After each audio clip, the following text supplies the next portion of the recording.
మహాకామేశ్వరుడి చేత కట్టబడినటువంటి మంగళసూత్రము కంఠమునందు ప్రకాశిస్తున్నటువంటి తల్లి. ఇప్పుడు ఈ మంగళసూత్రము అందరూ కట్టించుకుంటారు లోకంలో. అందరూ కట్టించుకోవడానికి, అమ్మవారు కట్టించుకోవడానికి చాలా పెద్ద భేదం ఉంది. ఎందుకుంది అంటే వివాహమునందు అంతర్భాగము మంగళసూత్రధారణం. వివాహం ఎందుకు చేసుకుంటారు అంటే శాస్త్రం ఒకటే ప్రయోజనాన్ని చెప్పింది. ప్రధాన ప్రయోజనం ఏమి అంటే ఈ శరీరానికి ఆకలి ఎలా కలుగుతుందో, ఈ శరీరానికి దాహం ఎలా కలుగుతుందో, ఈ శరీరానికి బడలిక ఎలా కలుగుతుందో, ఈ శరీరానికి నిద్ర ఎలా కలుగుతుందో, ఈ మనస్సు ఎలా బడలిపోతుందో, అలా అత్యంత శక్తివంతమై నీ అంత నీవు నియంత్రించలేనిది తొక్కి పెట్టావో అదును చూసి కాటు వేసేది ఒకటి ఉంది. అది మనస్సు. ఆ మనస్సు యందు అత్యంత ప్రమాదకరమైనది ఇది కామము. ఈ కామమును ధర్మబద్ధం చేసేస్తే వాడు హాయిగా జీవితంలో రాణిస్తాడు. కాబట్టి ఇప్పుడు ఈ కామమును ధర్మంతో ముడేసేయాలి. ముడేస్తే ఏమవుతుంది, దానికి అర్థం అనే పిల్ల పుడుతుంది. అందుకని ఇప్పుడు కామము ధర్మబద్ధం అయిపోవాలి. అందుకని ధర్మక్షేత్రంగా పట్టుకొచ్చి ఆడపిల్లని పురుషుడి పక్కన చేరుస్తారు. భారతీయ సంప్రదాయమునందు, సనాతన ధర్మమునందు భోగమునకు పత్ని లేదు. పత్ని ధర్మపత్ని. అందుకే సంకల్పం చెప్తే భోగపత్ని సమేతస్య అనో, కామపత్ని సమేతస్య అనో చెప్పరు. ధర్మపత్ని సమేతస్య. ఆమె నీకు ఎందుకు వచ్చింది? ధర్మమును నిలబెట్టుకోవడానికి వచ్చింది. ధర్మమునందు అంతర్భాగము నీ కామము కూడా ధర్మబద్ధం కావడం. కామము ధర్మబద్ధం అయితే ఏమిచ్చింది? ఆవిడొక్కతే ఇవ్వగలదు. అర్థం ఒకటి ఏమిటది? పుత్ర సంతానం లేదా సంతానం. ఆ సంతానం కలిగితే తప్ప నీకు పితృరుణం నుంచి విముక్తి లేదు. ఆ విముక్తి కలగాలంటే ఆవిడ ఉండాలి. ఆవిడ ఉంటే యజ్ఞం చేస్తావు, ఆవిడ ఉంటే యాగం చేస్తావు, ఆవిడ లేకపోతే నువ్వు చేయలేవు. కాబట్టి ఇప్పుడు ధర్మబద్ధమైన కామము చేత అర్థమును పొంది ధర్మబద్ధమైన అర్ధకామముల చేత మోక్షమును పొందడం కోసమని ధర్మబద్ధమైన పత్నిని ధర్మబద్ధమైన ఆచరణ కొరకు పురుషుడి పక్కకి తీసుకొచ్చే ప్రక్రియకి వివాహము అని పేరు. సనాతన ధర్మం అందుకు మాట్లాడింది వివాహకాండ గురించి. అంత గొప్పది వివాహకాండ. ఇందులో అంతర్భాగం మంగళసూత్రము.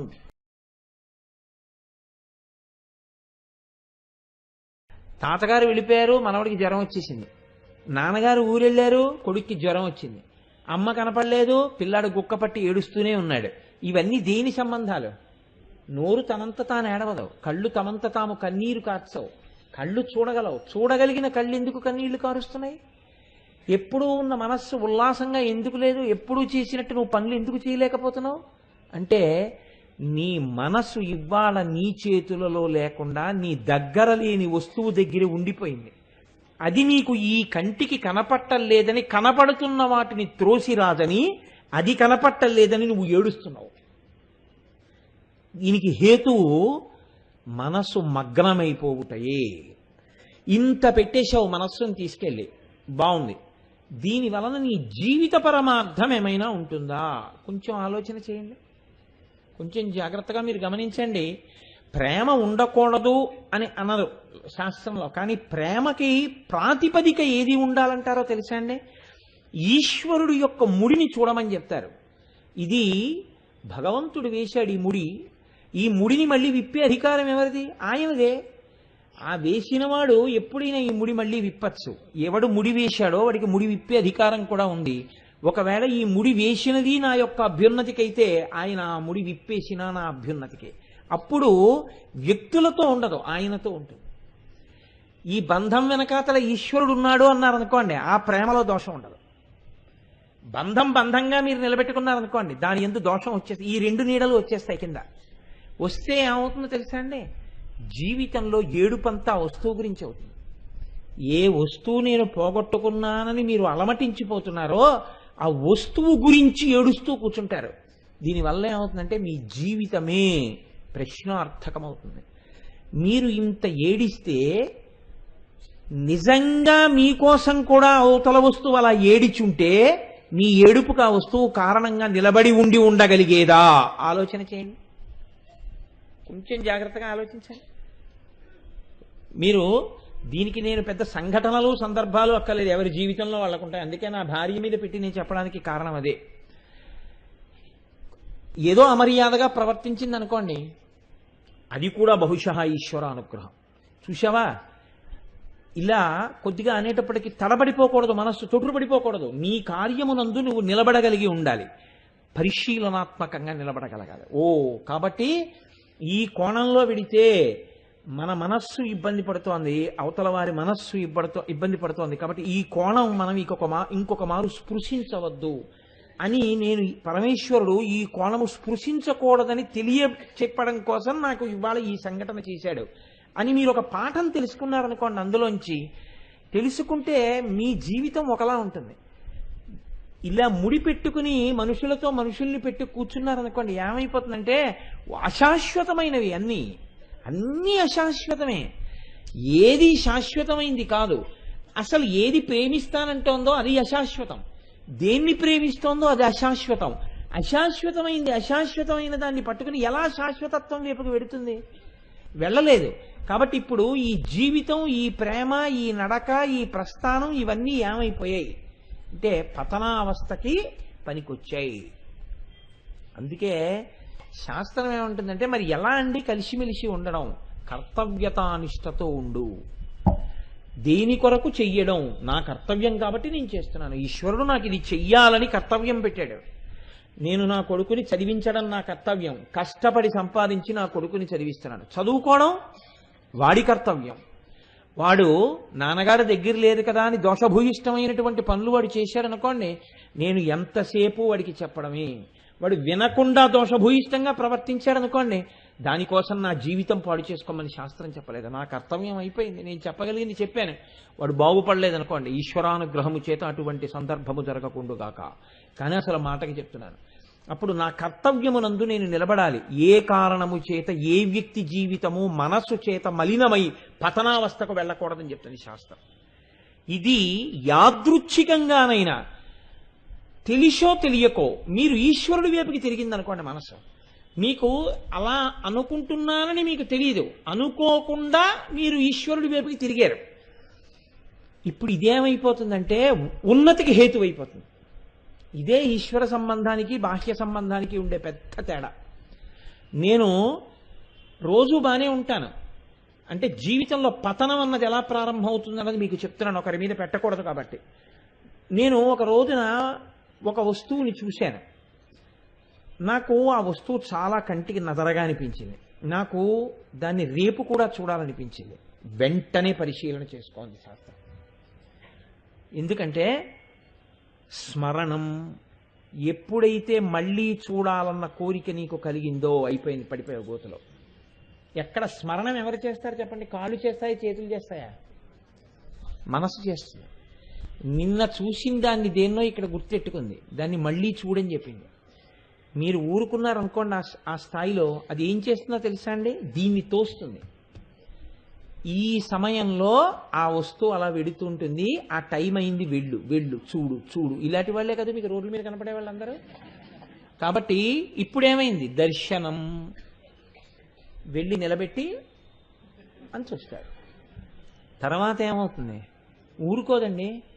గొయ్యి తవ్వడం మొదలు పెట్టిన వాడి గుణపం ఎలా పనిచేస్తుందో అలా పనిచేస్తుంది. శాస్త్రం అంది, స్మరణం దర్శనం స్త్రీణాం గుణకర్మ అనుకీర్తనం.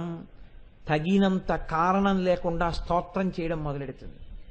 కొద్దిగా మాట్లాడే అవకాశం వచ్చింది అనుకోండి, మీరంతవారు, మీరింతవారు, అసలు మీరండి, మీ మిగిలిన వాళ్ళందరూ మీతో అలా, మీ నాన్నగారు ఏంటండి అలాగా, మీ అమ్మగారు ఏంటండి అలాగా, మీ వారు ఏమిటండి అలాగా. ఇది ఎవరి లక్షణమో తెలుసా అండి? రావణ ప్రవృత్తి. ఎందుకు అలా మాట్లాడతాడంటే ఆ వస్తువుని వాడు ఆశిస్తున్నాడు. అందుకని గుణకర్మ అనుకీర్తనం సమీచీన త్వదీప్తాసు. మెల్లిగా ఇది ఎక్కడికెడుతుందంటే పెద్ద పెద్ద చెట్ల నీడల్లో వెళ్ళి కూర్చోవడం దగ్గరికి వస్తుంది. సమీచీన త్వదీప్తాసు ప్రీతి సంభాషణం మిద. అన్ని వస్తువుల కన్నా ప్రీతి ఈ వస్తువు మీద ఉన్నట్టు ఈయన, అన్ని వస్తువుల కన్నా ప్రీతి ఈయన మీదే ఉన్నట్లు ఆవిడ మాట్లాడుకోవడం మొదలు పెడతారు. ప్రీతి సంభాషణం మిద. చిట్ట చివరికి ఇలా మెట్లు జారి జారి జారి జారి ఎక్కడికి వెళ్ళిపోతారంటే, చిట్ట చివరికి బ్రహ్మచర్యం అన్న మాట ఎక్కడ నిరర్థకమైపోతుందో అక్కడికి చేరిపోతుంది. సమాజము చేత ప్రశ్నార్థకమవుతారు. వారిని సమాజము, పెద్దలు, విజ్ఞులు, ఈశ్వరుడు అంగీకరించని స్థితిని పొందుతావు. కారణం ఏమిటి? ఒక్కసారి చూపే, ఆ తర్వాత అది తవ్వే అవకాశం ఇచ్చేసావు మనస్సుకి. స్మరణం దగ్గర నిన్ను నువ్వు పరిశీలించుకోవాలి. ఎవ్వరికీ తెలియక్కర్లేదు. ఆహా, ఏమిటి కథ? ఎందుకు జ్ఞాపకం వస్తున్నారు? ఏ కోణంతో జ్ఞాపకం వచ్చారు? నీకు మంచికి జ్ఞాపకం వస్తే మీరు ఆ ప్రశ్న వెయ్యక్కర్లేదు. వారికి మనం ఒక మంచి మాట చెప్పాలి, వారిని మనం ఉద్ధరించాలి, అందుకని వారితో ఇవాళ మాట్లాడాలి అని మీరు అనుకున్నారనుకోండి, ఏముంది దోషం అందులో? అన్యథా అనుకోండి, ఎవరికి తెలియాలి? ఒక్క మీకే తెలియాలి, మీకు తప్ప వేరొకరికి తెలియదు. అప్పుడు మిమ్మల్ని మీరు పరిశీలనం అన్నది ఎక్కడ చెయ్యాలని అడిగింది శాస్త్రం. స్మరణం దగ్గరే పరిశీలన. అసలు ఎప్పుడైతే మనసు ఒకసారి స్మరణ చేసిందో చెయ్యవలసిన అవసరం లేని వస్తువుని అక్కడ మీరు వెంటనే ఆప్ చేయాలి. ఎందుకు నీకు గుర్తొస్తోంది అలాగా? ఆపారనుకోండి, మీరు తిరస్కరించారనుకోండి, ఇది వెళ్ళదు. ఇది వెళ్ళలేదనుకోండి, మళ్ళీ దూరం అయిపోతుంది. ఇది మీ అభ్యున్నతి కోసం మీరు చెయ్యవలసిన ప్రయత్నం. అందుకే మన వాళ్ళు ఒక ఆట ఆడిస్తారు పిల్లలతో చిన్నతనంలో, మీరు చూశారో లేదో, ప్రత్యేకంగా కడతారు దానికోసం. చిల్డ్రన్స్ పార్క్స్ అని ఉంటాయి. అందులో ఇటువైపు నుంచి మెట్లు ఎక్కుతారు, అటువైపు నుంచి జారిపోతారు. ఇటువైపు నుంచి మెట్లు ఎక్కేటప్పుడు మోకాళ్ళు నిప్పెడతాయి. చాలా కష్టపడి వాడు ఒక్కొక్క మెట్టు పైకి ఎక్కుతాడు. జారిపోవడానికి ఏమీ ఎక్కక్కర్లేదు. వాడు అక్కడ కూర్చుని చేతులు వదిలేస్తాడు, అంతే. వాడు ఆ తర్వాత చూసుకున్న ఒక్క క్షణంలో కాళ్ళు రెండు భూమి గుద్దుకుని నేల మీదకి వచ్చేసి ఉంటాడు. ఎక్కడానికి ప్రతి మెట్టు ఎక్కాలి, జారిపోవడానికి నీ పట్టు వదిలేస్తే చాలు.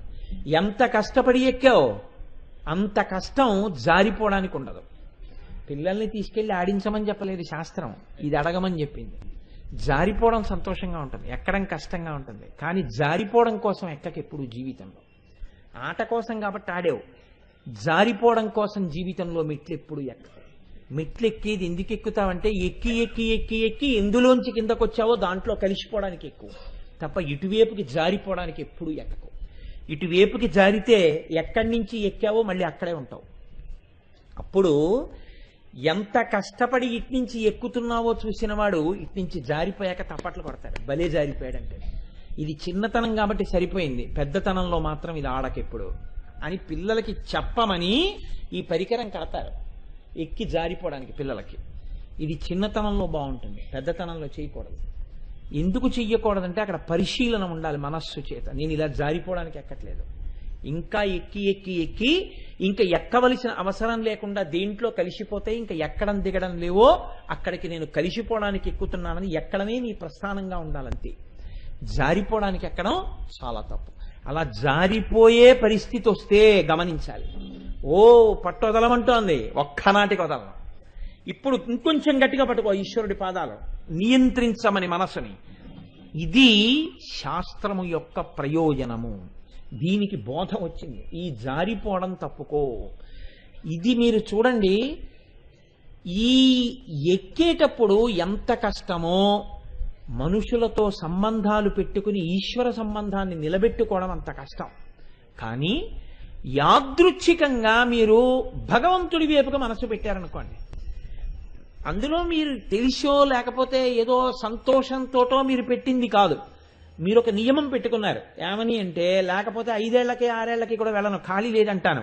నేను ప్రతి సంవత్సరం ఒక ప్రత్యేకమైన సమయంలో నేను వెంకటాచలం కొండ మీద ఉంటాను. మీరు నియమం పెట్టేసుకోవాలి జీవితంలో.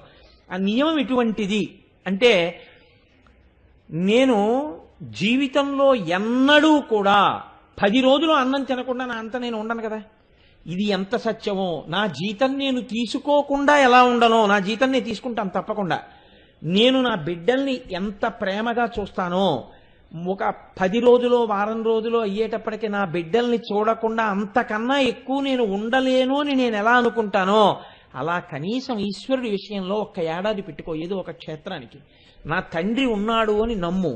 ఏడాది అయింది, ఎన్నాళ్ళయిందో నాన్నగారిని చూసి ఒకసారి నాన్నగారిని చూసి రావాలని చెప్పి బయలుదేరు, అంతే. అంతకన్నా ఇంకా ఏ భావన నీ మనసులో పెట్టుకోకు. ఎందుకు వెళ్తున్నావు అంటే, ఓసారి అమ్మని నాన్నగారిని చూసి రావడానికి. ఆ భావనతో వెళ్ళి ఆ భావనతో వచ్చేయి. ఇదేమవుతుందని అడిగింది శాస్త్రం, ఏ కామ్యం లేకుండా.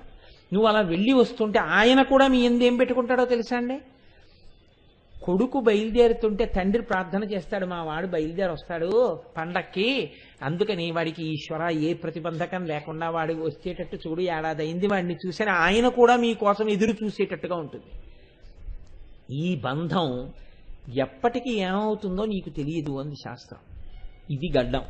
ఎలా అవుతుంది గడ్డం అంటారేమో నన్ను. ఆవిడ సతీదేవిగా ఉంది పార్వతీదేవి. పరమశివుడు ఎప్పుడూ పరమశివుడుగానే ఉంటాడు, మార్పు ఉండదు. అందుకే ఆయన తెలుపు, ఆవిడ ఎరుపు. ఈ తెలుపు ఎరుపులండి చాలా గమ్మత్తండి. లోకంలో పార్వతీ పరమేశ్వరులే లోకమంతటా ఉంటారు.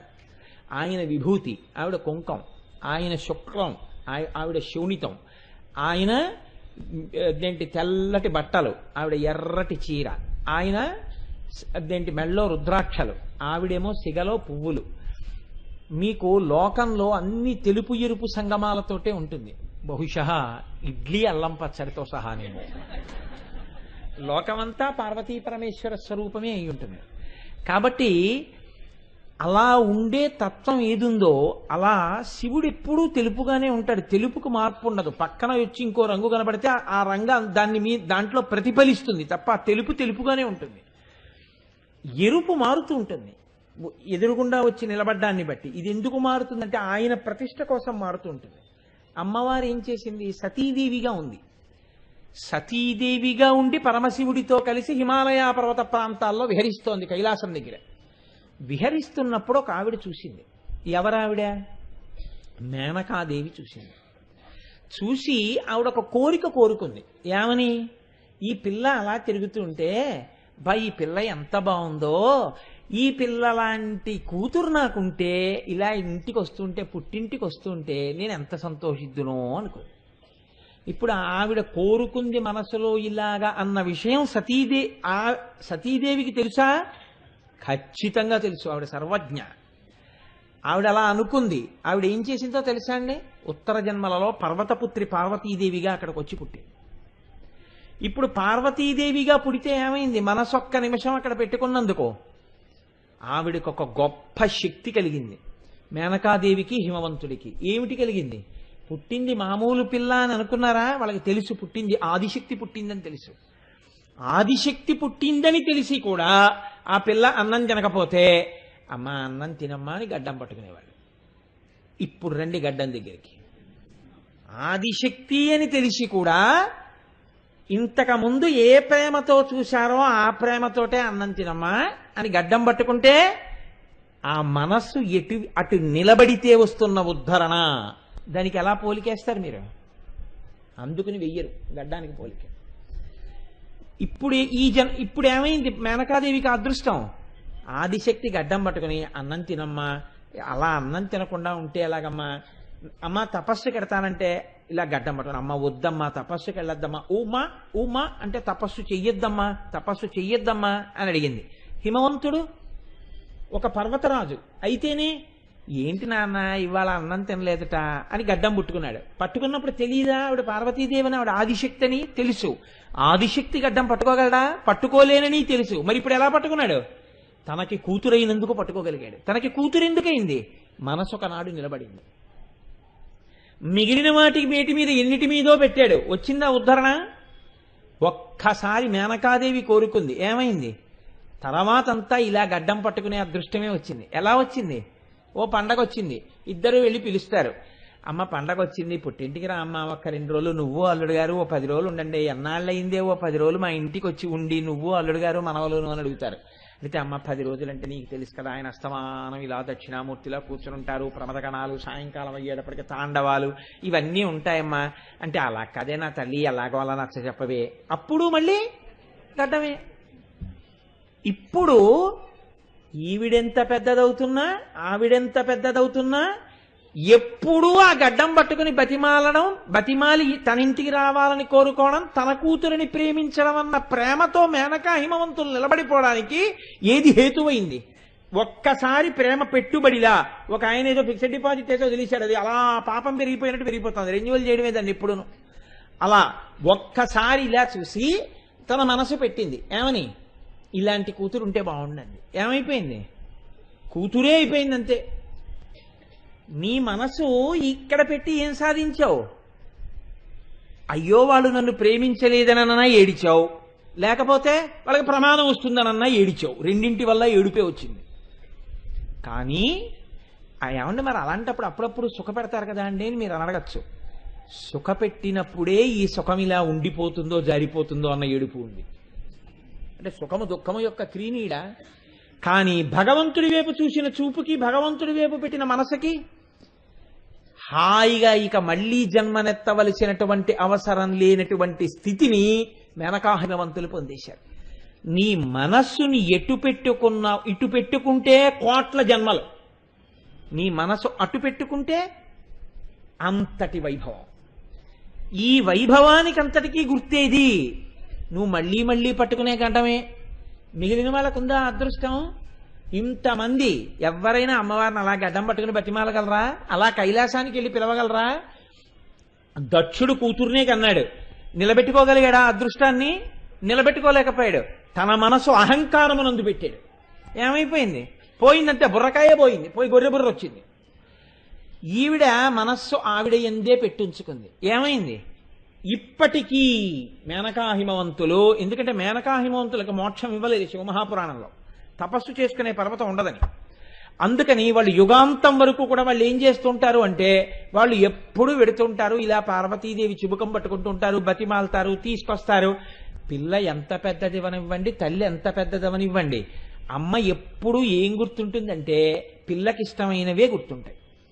ఏమే నీకోసం చింతకాయ పచ్చడి చేశాను, అదేమిటే 3 ముద్దల ముట్టుకు లేచిపోతావు, కాస్త తినవే అంటుంది అమ్మ.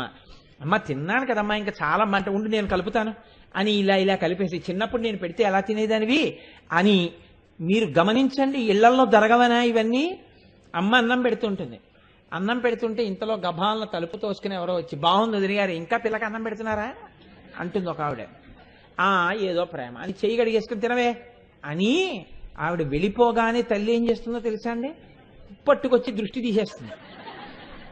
పడ్డాయి కళ్ళు, ఏదో రాక ఏడాదికి ఒక్కసారి వచ్చావు, నా చేతితో పెట్టుకుందాం అనేటప్పటికి వచ్చేసి ఇంకా పిల్లకన్నం పెడుతున్నారా, ఎందుకు వచ్చింది అని, ఏమే తలుపు ఎందుకు వేయలేదు అని తిడుతుంది పని పిల్లని పిలిచి.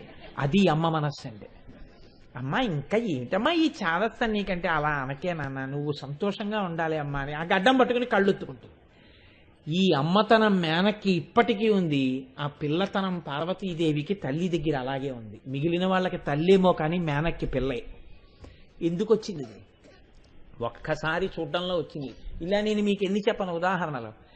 ఈశ్వరుడు యందు ఏ లక్షణము ఉంటుందని మీరు ఊహించలేరో అవన్నీ మేనక యందు ప్రకటనమయ్యాయి ఆదిశక్తి చేత. ఎందుకు ఆ భోగం ఆవిడికి ఒక్కదానికే వచ్చింది? ఒక్కసారైనా నీ మనస్సు అటు తిరిగింది కాబట్టి.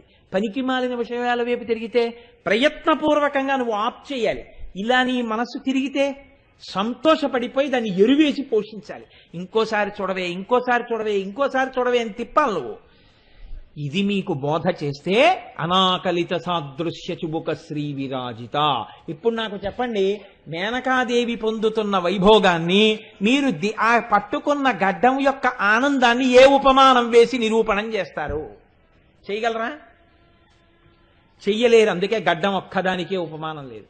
మీరు లోకంలో చూడండి, ఒక్కటే అంటారు, ఆయన బుగ్గలు పట్టుకు బతిమాలానండి, ఆయన నుదురు పట్టుకు బతిమాలానండి, ఆయన జుట్టు అట్టుకు బతిమాలానండి అనరు. గడ్డం పట్టుకు బతిమాలను కదే అంటారు. ఈ బతిమాలనం అనేటటువంటి ప్రక్రియకి ఆలవాలం ఏదంటే గడ్డమే. తప్పు చేస్తే కాళ్ళు అట్టుకున్నానంటారు.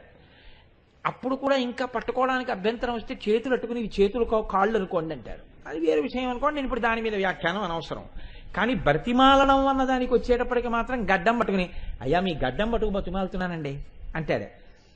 గడ్డం దేనికి గుర్తు? ఇప్పటికీ మేనకి మాత్రమే దక్కినటువంటి జగన్మాతకు మాత అయినటువంటి దానికి గుర్తు. మనందరికీ బిడ్డలుగానే మనం ఉన్నాం.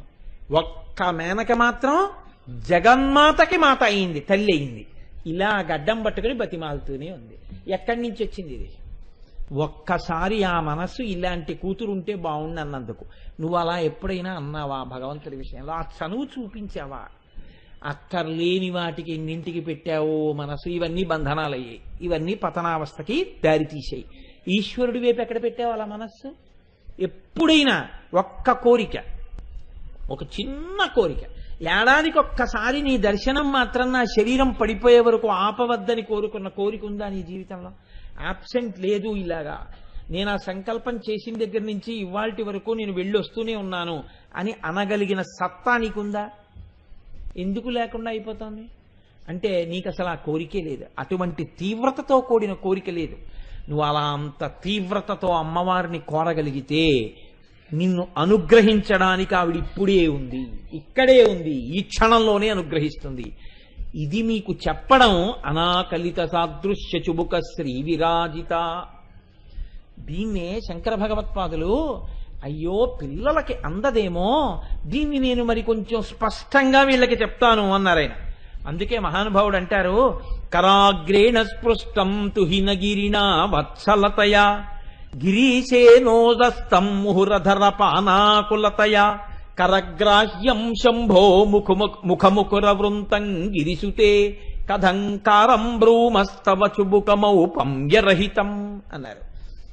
ఏమి ప్రౌఢిమతో కూడినటువంటి భాషో, ఏమి భావజాలమో మహానుభావుడిది. నిజంగా శంకరుడు కాలడి శంకరుడు, కైలాస శంకరుడు కనుక పడ్డాయి ఆయనకు ఆ మాటలు.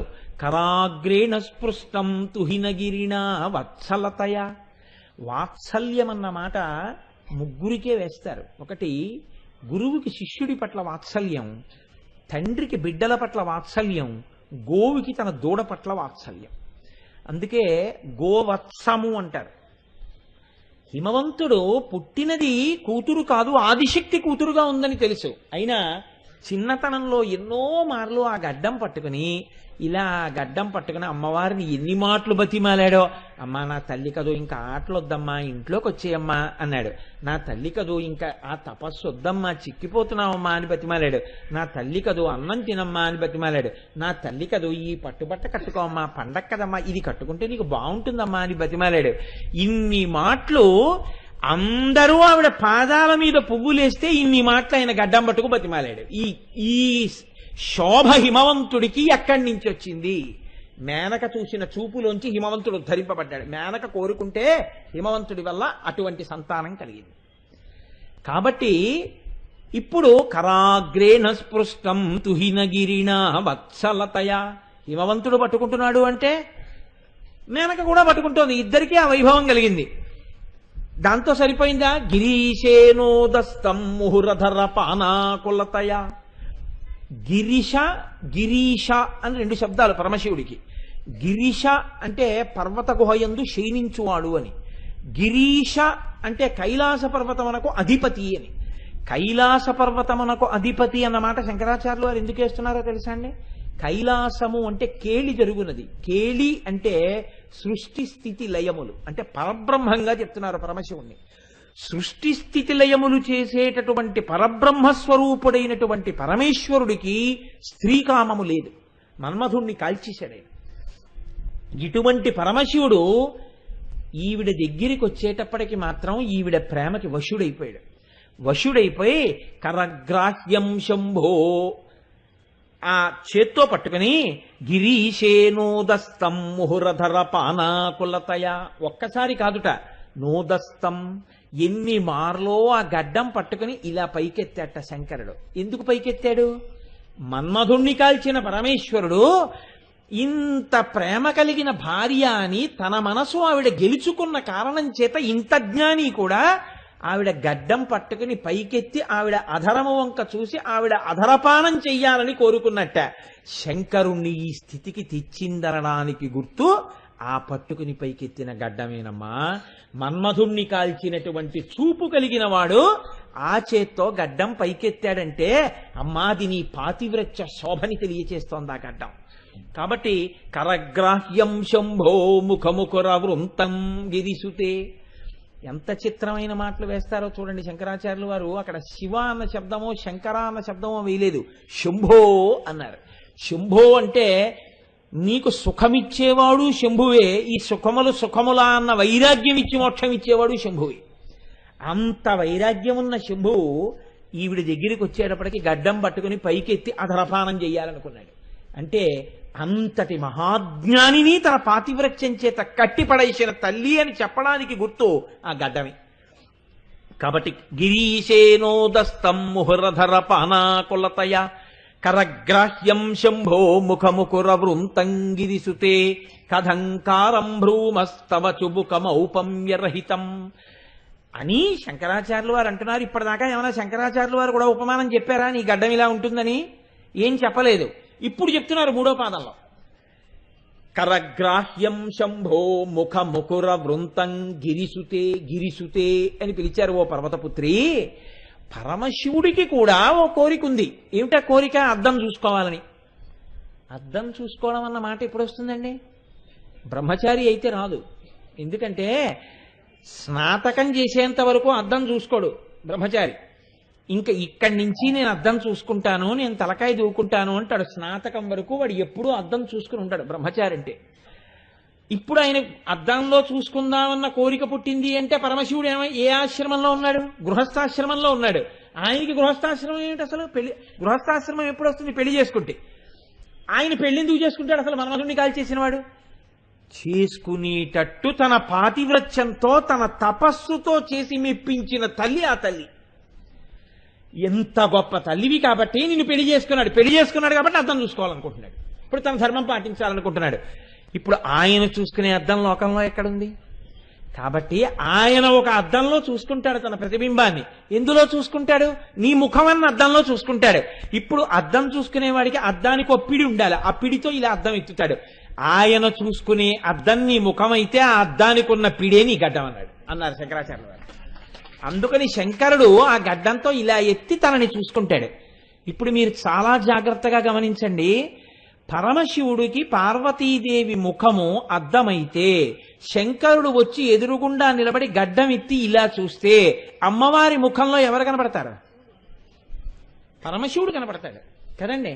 అమ్మవారి ముఖంలో పరమశివుడు కనపడితే అలా కనపడ్డం పరమశివుడికి సంతోషమా, పార్వతీదేవికి సంతోషమా?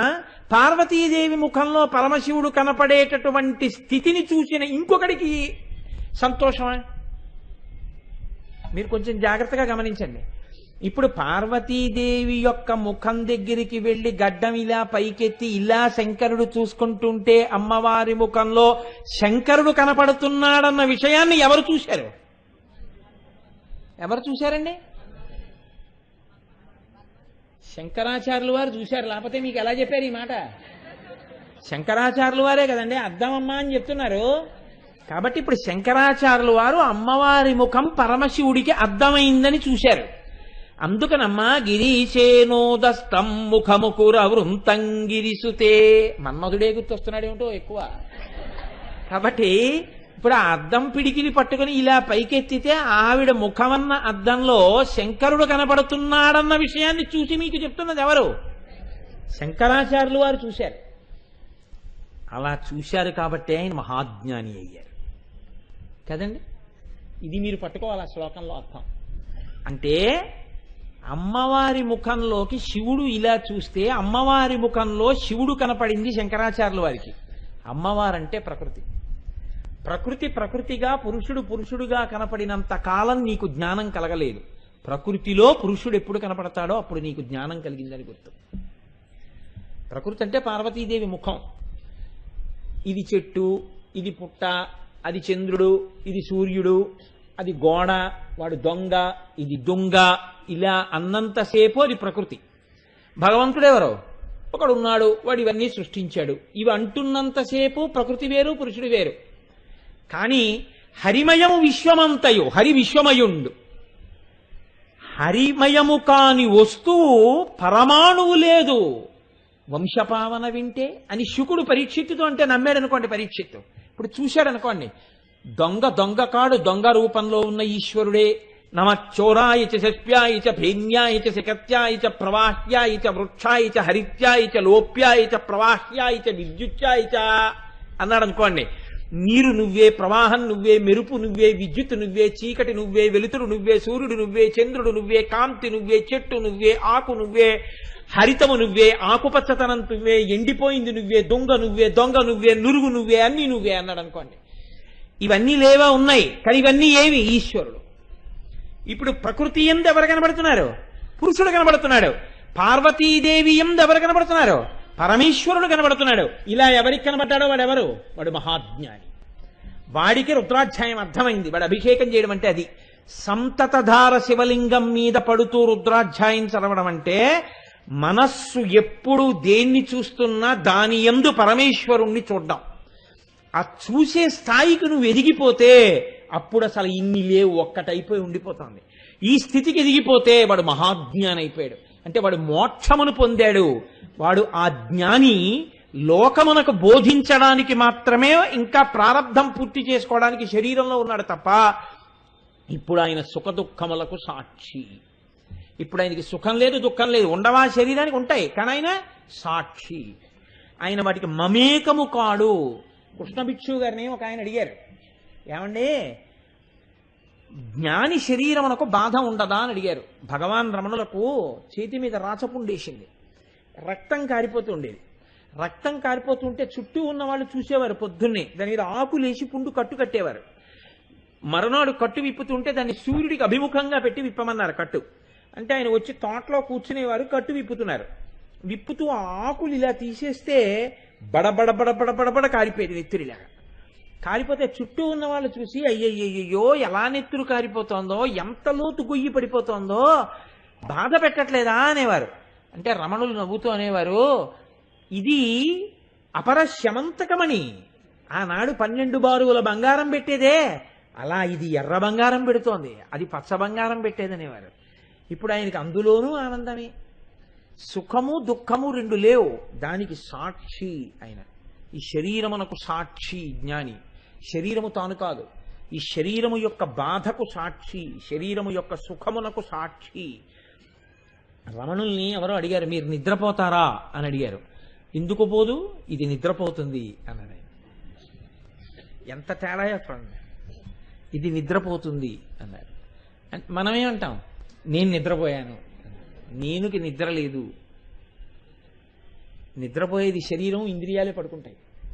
ఈ స్థాయికి వెళ్ళినటువంటి జ్ఞాని తన నిద్రకి తాను సాక్షి. ఈ సాక్షిత్వమునందు దొంగకు సాక్షి, దుంగకు సాక్షి, ప్రవాహమునకు సాక్షి, సూర్యునకు సాక్షి, అన్నిటికీ సాక్షి. ఈ స్థితిని నువ్వు పొందగలిగితే ప్రకృతిలో పురుషుడు కనపడుతున్నాడు. ఇలా కనపడితే ఎన్ని ఆభరణములున్నా ఆభరణములు కనపడవు, ఆభరణములలో బంగారము కనపడుతుంది. ఎన్ని బొమ్మలున్నా బొమ్మలు కనపడవు, బొమ్మల్లో మట్టి కనపడుతుంది.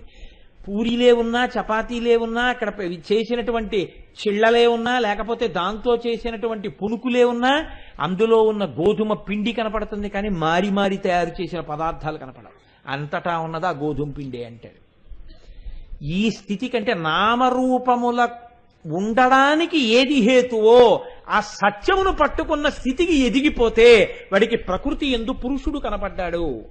అందుకే సీతమ్మని వెతుకుతాను, సీతమ్మని వెతుకుతానని వెతికినటువంటి హనుమ అంతకు ముందెప్పుడు సీతమ్మని చూడకపోయినా చెట్టు మీద కూర్చుని అన్నారు, అస్యాదేవ్యా యథారూపం అంగ ప్రత్యంగ సౌష్ఠవం రామస్య యథారూపం తం చేయమసితేక్షణ అన్నారు.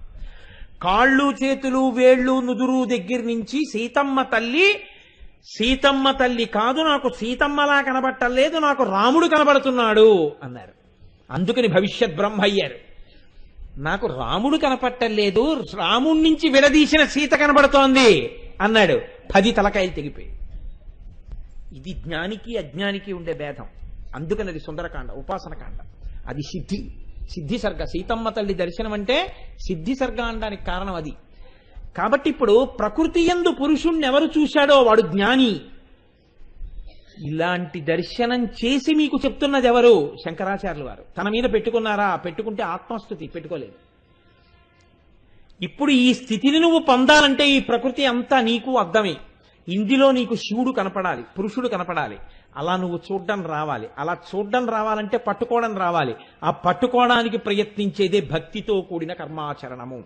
తప్ప ఏదో అన్నాను కానీ అమ్మా అది మాత్రం ఎలా సరిపోతుంది అన్నారు. ఎందుకని? కథంకారం భ్రూమస్తవ చుబుకం ఔపమ్యరహితం. అలా భక్తితో కూడిన కర్మాచరణం చేద్దామంటే మాత్రం వస్తుందా? ముహూర్తం పెట్టుకుని ఏకాదశి నుంచి భక్తిగా ఉంటానంటే భక్తి వస్తుంది ఏమిటి? అదే పూరియా శంకుస్థాపన ముహూర్తం పెట్టడానికి? ఈశ్వరానుగ్రహంగా రావాలి భక్తితో కూడిన కర్మాచరణం. కాబట్టి అమ్మ ఉపమానం నేను దానికి మాత్రం ఏం వేయగలను? ఇప్పుడు చెప్పండి, అమ్మవారి యొక్క గడ్డం ఒక్కదానికి ఉపమానం ఎందుకు వేయలేదో మీరు పట్టుకోగలిగారా? అది ఏ స్థాయి నుంచి ఏ స్థాయి వరకు వెళ్ళిపోతుందో చూడండి ఆ నామం.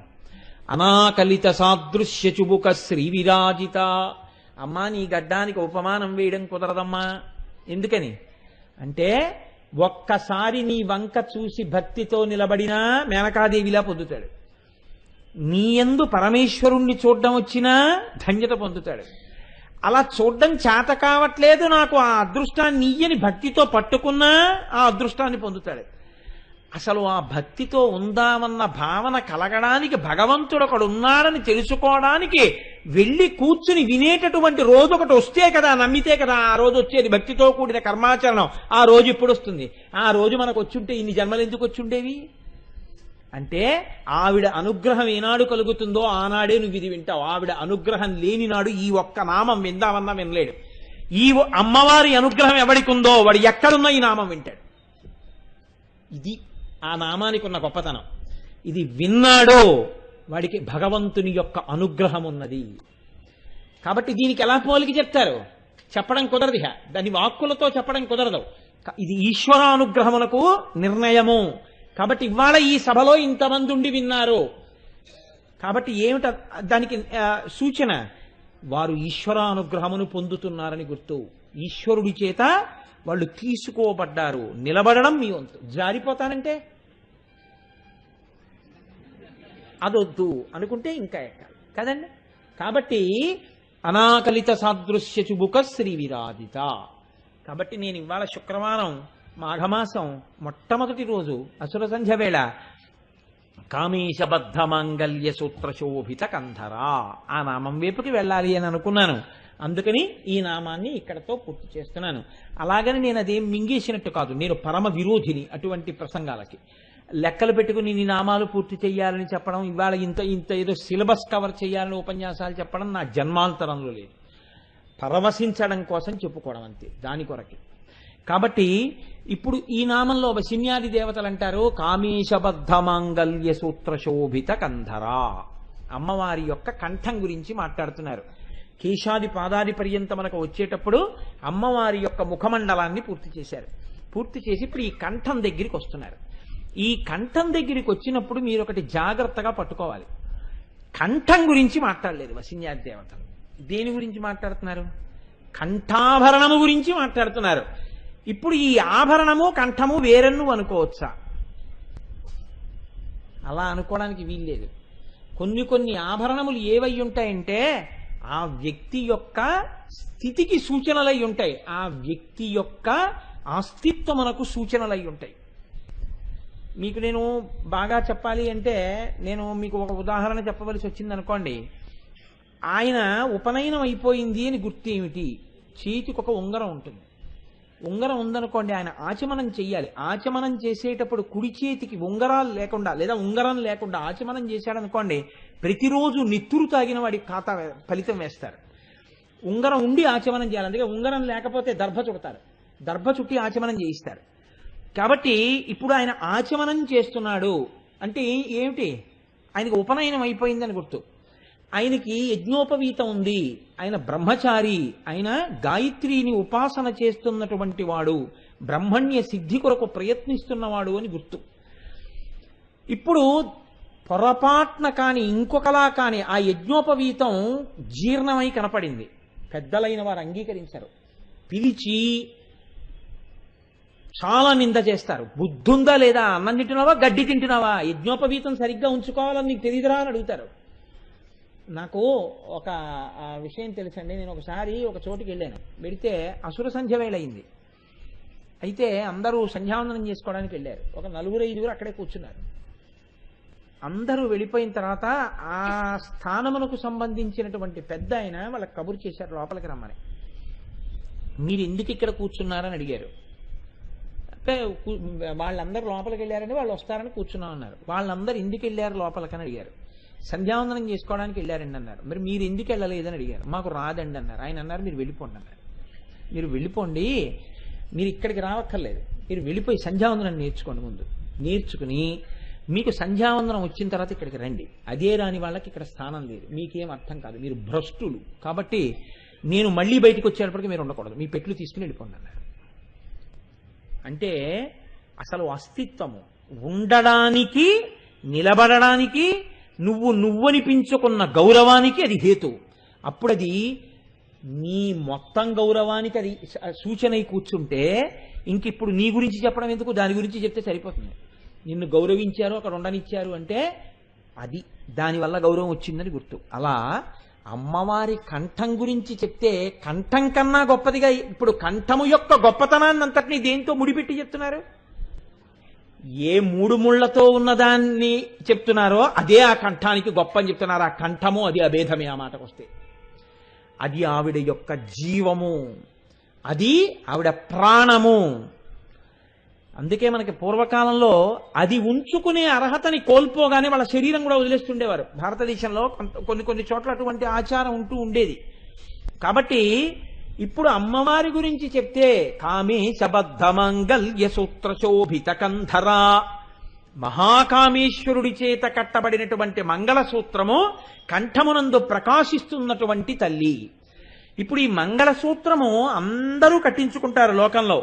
అందరూ కట్టించుకోవడానికి, అమ్మవారు కట్టించుకోవడానికి చాలా పెద్ద భేదం ఉంది. ఎందుకుంది అంటే వివాహమునందు అంతర్భాగము మంగళసూత్రధారణం. వివాహం ఎందుకు చేసుకుంటారు అంటే శాస్త్రం ఒకటే ప్రయోజనాన్ని చెప్పింది. ప్రధాన ప్రయోజనం ఏమి అంటే ఈ శరీరానికి ఆకలి ఎలా కలుగుతుందో, ఈ శరీరానికి దాహం ఎలా కలుగుతుందో, ఈ శరీరానికి బడలిక ఎలా కలుగుతుందో, ఈ శరీరానికి నిద్ర ఎలా కలుగుతుందో, ఈ మనస్సు ఎలా బడలిపోతుందో, అలా అత్యంత శక్తివంతమై నీ అంత నీవు నియంత్రించలేనిది తొక్కి పెట్టావో అదును చూసి కాటు వేసేది ఒకటి ఉంది. అది మనస్సు. ఆ మనస్సు యందు అత్యంత ప్రమాదకరమైనది ఇది కామము. ఈ కామమును ధర్మబద్ధం చేసేస్తే వాడు హాయిగా జీవితంలో రాణిస్తాడు. కాబట్టి ఇప్పుడు ఈ కామమును ధర్మంతో ముడేసేయాలి. ముడేస్తే ఏమవుతుంది, దానికి అర్థం అనే పిల్ల పుడుతుంది. అందుకని ఇప్పుడు కామము ధర్మబద్ధం అయిపోవాలి. అందుకని ధర్మక్షేత్రంగా పట్టుకొచ్చి ఆడపిల్లని పురుషుడి పక్కన చేరుస్తారు. భారతీయ సంప్రదాయమునందు, సనాతన ధర్మమునందు భోగమునకు పత్ని లేదు. పత్ని ధర్మపత్ని. అందుకే సంకల్పం చెప్తే భోగపత్ని సమేతస్యానో కామపత్ని సమేతస్యానో చెప్పరు, ధర్మపత్ని సమేతస్య. ఆమె నీకు ఎందుకు వచ్చింది? ధర్మమును నిలబెట్టుకోవడానికి వచ్చింది. ధర్మమునందు అంతర్భాగము నీ కామము కూడా ధర్మబద్ధం కావడం. కామము ధర్మబద్ధం అయితే ఏమిచ్చింది? ఆవిడొక్కతే ఇవ్వగలదు అర్థం ఒకటి. ఏమిటది? పుత్ర సంతానం లేదా సంతానం. ఆ సంతానం కలిగితే తప్ప నీకు పితృరుణం నుంచి విముక్తి లేదు. ఆ విముక్తి కలగాలంటే ఆవిడ ఉండాలి. ఆవిడ ఉంటే యజ్ఞం చేస్తావు, ఆవిడ ఉంటే యాగం చేస్తావు, ఆవిడ లేకపోతే నువ్వు చేయలేవు. కాబట్టి ఇప్పుడు ధర్మబద్ధమైన కామము చేత అర్థమును పొంది ధర్మబద్ధమైన అర్ధకామముల చేత మోక్షమును పొందడం కోసమని ధర్మబద్ధమైన పత్నిని ధర్మబద్ధమైన ఆచరణ కొరకు పురుషుడి పక్కకి తీసుకొచ్చే ప్రక్రియకి వివాహము అని పేరు. సనాతన ధర్మం అందుకు మాట్లాడింది వివాహకాండ గురించి. అంత గొప్పది వివాహకాండ. ఇందులో అంతర్భాగం మంగళసూత్రము. లోకంలో అందరూ ప్రధానంగా వివాహం దేని కొరకు అంటే కామమును ధర్మబద్ధం చేసుకోవడానికి. ఆవిడో ఎవరికి శుశ్రూష చేస్తోందో వాడి మీద మన్మథబాణం వేస్తే మన్మధుడిని కాల్చేశాడు ఆయన. ఇక ఆయనతో పెళ్ళి ఏమిటి వీడికి? పోని తల్లి ఒప్పుకుందా? ఉమా అంది. ఆయనతో నీకు పెళ్ళి ఏమిటో? వద్దంది. వద్దమ్మా అసలు తపస్సు కూడా చేయకండి. పోని తండ్రి ఒప్పుకున్నాడా? తండ్రికి అంత సంతోషం లేదు. పోని వెళ్ళి తపస్సు చేసింది. ఆయనే వచ్చాడు బ్రహ్మచారిగా. ఆయన ఒప్పుకున్నాడా? వాడితో నీకు పెళ్ళి ఏమిటని ఆయన ఇంత చేశాడు. ఇంత కష్టపడి పాపం అన్ని పెళ్లికి సిద్ధం చేసింది, తయారయ్యింది. దిగంబరుడిగా వెళ్ళాడు వీధి ముందు నుంచి. వెళితే మేనక చూసి వీడితో నీకు పెళ్ళి ఏమిటో, నిన్ను చంపేస్తాను, నేను చచ్చిపోతానంది. అప్పుడు పెళ్లి జడగొట్టుకునే ప్రయత్నం చేశాడు. తీరా తీసుకొచ్చి పెళ్లిపీటల మీద కూర్చోబెట్టారు. ప్రవర చెప్పాలి, ఈయన తాతగారి పేరు తండ్రి గారి పేరు ఏమిటన్నారు. ఎవ్వడికి తెలియదు. అందరికన్నా ముందు పుట్టినవాడు ఆయన ఒక్కడే. ఎందుకని? నిత్యాయ త్రిగుణాత్మనే పురజితే కాత్యాయ నీశ్రేయసే సత్యాయ అద్య కుటుంబినే అన్నారు శంకరాచార్యుల వారు. ఆద్య కుటుంబినే మొట్టమొదట ఉన్నవాడు ఆయనే. ఇప్పుడు ఆయనకి తండ్రి ఎవరు, తాత ఎవరు? తండ్రి తాత లేని వాడికి పిల్లని ఎవరిస్తాడు? మళ్ళీ మొదటికి వచ్చింది పెళ్లి. సరే ఏదో నడిచింది అనుకోండి, మనం ఇక్కడ చేశాం కదా పార్వతీ కళ్యాణం. ఆఖరికి పెళ్ళయింది. ఇప్పుడు చెప్పండి, లోకంలో పెళ్లికి పార్వతీ కళ్యాణానికి ఎంత తేడా? ఇంత గొప్పగా ఆవిడ తపస్సు చేసి మహాకామేశ్వరుడితో మంగళసూత్రం కట్టించుకుంది. ఆయన వచ్చి 3 ముళ్ళు వేయడమే వంగి ఆడదాని మెళ్ళ వేయించుకుంది ఆవిడ. ఇప్పుడు చెప్పండి, వెయ్యడం శివుడి గొప్ప, వేయించుకోవడం అమ్మ గొప్ప? అమ్మదే గొప్ప. ఏమంటే ఆవిడ అలా వేయించుకుంటే ఆవిడ గొప్ప ఏమో, మీరు ఎందుకండి అంత సంతోషపడిపోవడం, ఇప్పుడు మమ్మల్ని ఎందుకండి ఇలా కూర్చోబెట్టడం అంటారేమో. ఆవిడ అలా వేయించుకుంది కాబట్టి మీకు నాకు పరమేశ్వరుడి దర్శనం. లేకపోతే ఆయన మహాకామేశ్వరుడు మహాదక్షిణామూర్తి అయ్యి ఎక్కడో కూర్చుంటాడు అలా. ఇప్పుడు కరచరణాదులతో కదిలేటట్టుగా చేసి పక్కకి తీసుకొచ్చి కూర్చోబెట్టిందంటే ఆవిడ శక్తి. అందుకే చిదంబరంలో ఉంటే శివకామ సుందరి, మధురైలో ఉంటే మీనాక్షి. మన్ని రక్షిస్తుంది, శివుడికి భార్యగా ఉంటుంది. అందుకని 2 క్షేత్రాల్లో 2 పేర్లతో ఉంటుంది ఆవిడ. ఆవిడ ఇదండి కారణం. అమ్మవారు ఎక్కడ ఏ పేరుతో ఉన్నా అందులో గమ్మత్తులు ఉంటాయి. అందుకని ఆవిడే మీనాక్షి, ఆవిడే శివకామ సుందరి. ఆవిడ శివకామ సుందరిగా ఉంటే ఆయనకి భార్య, ఆవిడ మీనాక్షిగా ఉంటే నాకు మీకు అమ్మ. ఆవిడ మీనాక్షిగాను ఉంటుంది, శివకామ సుందరిగాను ఉంటుంది. అంటే మా ఆవిడ నా పిల్లలకి తల్లిగా ఉన్నప్పుడు నాకు భార్యగా ఉండకపోవడం, నాకు భార్యగా ఉన్నప్పుడు పిల్లలకి తల్లిగా ఉండకపోవడం, ఇన్ని ఉంటాయంటే. ద్విపాత్రాభినయనం అనేటటువంటిది బహుశా లోకంలో వచ్చింది మొట్టమొదట పార్వతీ పరమేశ్వరుల దగ్గరే మొదలైంది. అనేక పాత్రాల అభినయం. ఎందుకని? ఏకకాలంలో జరిగిపోతూ ఉంటుంది. ఆడది భార్య ఈయనకి భార్యగా ఉంటుంది, పిల్లలకి తల్లిగా ఉంటుంది. ఈయన సంతోషంగా ఆవిడ వంక చూస్తాడు, పిల్లలు అమ్మని ప్రేమగా చూస్తారు, భక్తితో చూస్తారు. ఏకకాలమునందు అలా చూడబడడం ఆడదాని యొక్క గొప్పతనం. అలాగే అమ్మవారు చిదంబరంలో శివకామ సుందరి, పరమశివుడికి ఇల్లాలు. మధురైలో నాకు మీకు తల్లి. అక్కడ శివకామ సుందరిగా ఉన్న నాన్నగారికి భార్య అయినా మీకు మాత్రం అమ్మే, ఎప్పుడూ మీకు అమ్మే. పరమశివుడికి మాత్రం ఆవిడే శివకామ సుందరి. ఈ స్థితికి మొదలెక్కడా? ఆవిడ మంగళసూత్రం కట్టించుకున్న దగ్గర. అందుకు నా మంగళసూత్రానికి అంత గొప్పతనం వచ్చింది. కాబట్టి కామేశబద్ధ మాంగళ్య సూత్ర శోభిత కంధరా, ఇది మామూలు మాట కాదండి. ఈ మాట చాలా గహనమైన మాట. ఎందుకో తెలుసా అండి? ఏదో యథాలాపంగాను మిగిలిన తంతంతా ఆపేవా, తొందరగా మంగళసూత్రం కట్టించే అంటుంటారు. ఏదో ఎవరో అసలు వాళ్ళు వచ్చేస్తారో పిల్లని ఎత్తుకుపోతారు అనుకుంటే, అంటే ఇంకా ఆ మంత్రాలన్నీ వద్దు తాళి కట్టించే అంటుంటారు. ఏదో అక్కడక్కడ ఎప్పుడెప్పుడో చూసానేమో నేను ఎక్కడో తెరల మీద. అలా కట్టించేసుకున్న మంగళసూత్రం కాదు. ఈయన మారిపోతాడేమో, మళ్ళీ కట్టించేయండి, గబగబా కట్టించేయండి, గబగబా కట్టించేయండి అని ఆవిడేం కట్టించేసుకోలేదు. ఎలా కట్టించుకుందో తెలుసా అండి? షరతు పెట్టి కట్టించుకుంది. శంకరుడు అన్నాడు బ్రహ్మచారిగా వచ్చి, నీ తపస్సుకు మెచ్చుకున్నాను, దా చేయి పట్టుకో, చిటికిన వేలు తీసుకుపోతాను కైలాసానికి అన్నాడు. ఈ వెర్రొద్దండి ఆవిడ. అదేమిటన్నాడు? నీ ఇష్టం వచ్చినట్టు చేసుకుని సతీ వివాహం చేసుకున్నావు, ఇలాగే ఏమైంది?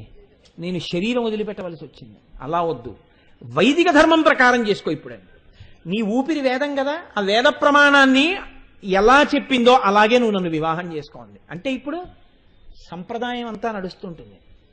నడుస్తుంటే అందులో అన్నీ ఎవరి వెలితి పైకి వస్తాయంటే శంకరుడి వెలితి పైకి వస్తుంటుంది.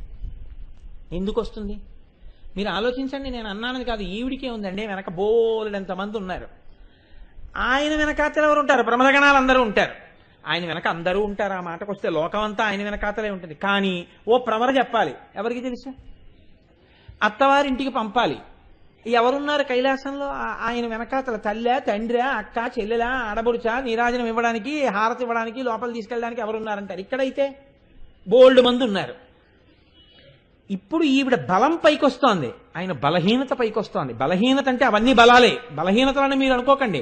శంకరుడి కన్నా గొప్పవాడెవరు ఉండడు. కానీ అర్థం చేసుకోలేని వాడికి ఏమైపోతుంది, వీళ్ళకి ఏమిటండి ఇలాంటి వాడికి పిల్లనిచ్చేశారంటారు. ఇది ఆయనకి వినపడింది అనుకోండి, పెళ్లి లేదా ఏమీ లేదని ఉత్తరం దులుపుకుని మళ్ళీ గుహలోకి వెళ్ళిపోయి కూర్చుంటాడు. ఇప్పుడు ఇంత ఇబ్బంది ఉంది వైదిక కళ్యాణంలో ఆయనతోటి, ఆవిడ అలాగే చేసుకోమంది. అంటే ఏమిటి ఆవిడ ధైర్యం? ఇంతమంది అర్థం చేసుకోలేకపోయినా అర్థం చేసుకున్న నేనా ఇన్ని కూర్చోబెట్టగలను, ఇది ఆవిడ ధైర్యం. ఆవిడికి ఎక్కడి నుంచి వచ్చింది ఈ ధైర్యం? నేను గౌరీదేవిని ఉపాసన చేస్తానంది. ఎవరా గౌరీదేవి? ఆవిడే. ఆవిడ ఉపాసన చేసి అంత శక్తి పొందింది. అందుకే మంగళసూత్రం కట్టడం అంటే మామూలుగా కట్టకూడదండి. వివాహ క్రతువు ఎందు మంగళసూత్రం కట్టడం అంటే దానికి ఒక పెద్ద మర్యాద ఉంది లోకంలో. ముందు రోజు తడిపి ఆరబెట్టినటువంటి బియ్యాన్ని తీసుకోవాలి. మామూలు బియ్యం పనికిరావు మంగళసూత్రం తేవడానికి. అందులో ఎక్కడ తడి ఉండకూడదు. పళ్ళెంలో ఆ తడిపి ఆరబోసినటువంటి బియ్యాన్ని పోసి దాని నిండా పువ్వులు పరిచి దాని మీద రవికిల బట్ట వేసి దాని మీద మంగళసూత్రం పెట్టి సువాసినులు పట్టుకొస్తుంటారు. పట్టుకొస్తుండగా ముందు 16 జ్యోతులు ఉన్నటువంటి పళ్ళెలు పెడతాయి. వెడితే వాళ్ళు ఇంద్రాణీ దేవతలు అమ్మవారి యొక్క షోడశ కాంతులు పెడతాయి. వెడితే అనుగ్రహం సర్వమంగళాదేవత ఎందు ప్రవేశిస్తుంది. అప్పుడు మంగళసూత్రాన్ని తీసుకొచ్చి అక్కడ పెడతారు. పెడితే వెంటనే కట్టడానికి వీల్లేదు. ఆడపిల్ల తండ్రికి ఒక బాధ్యత ఉంటుంది, చాలా పెద్ద బాధ్యత. ఏమిటో తెలుసండి ఆ బాధ్యత? తెర పట్టించడం. తెర పట్టించడానికి ఎంత పెద్ద బాధ్యత ఏముందండి? ఏ ఇద్దరిని పిలిచి పట్టుకోమంటే పట్టుకోరండి అని మీరు అడగచ్చు.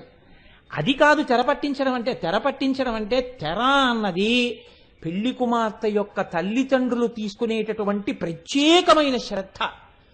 దాని మీద ఎక్కడా ఏ మరకాలేనటువంటి తెల్లటి బట్ట తీసుకుని దాని మీద పరిమళ ద్రవ్యాలు వెయ్యాలి. అది మంచి సువాసనలు వెదజల్లాలి.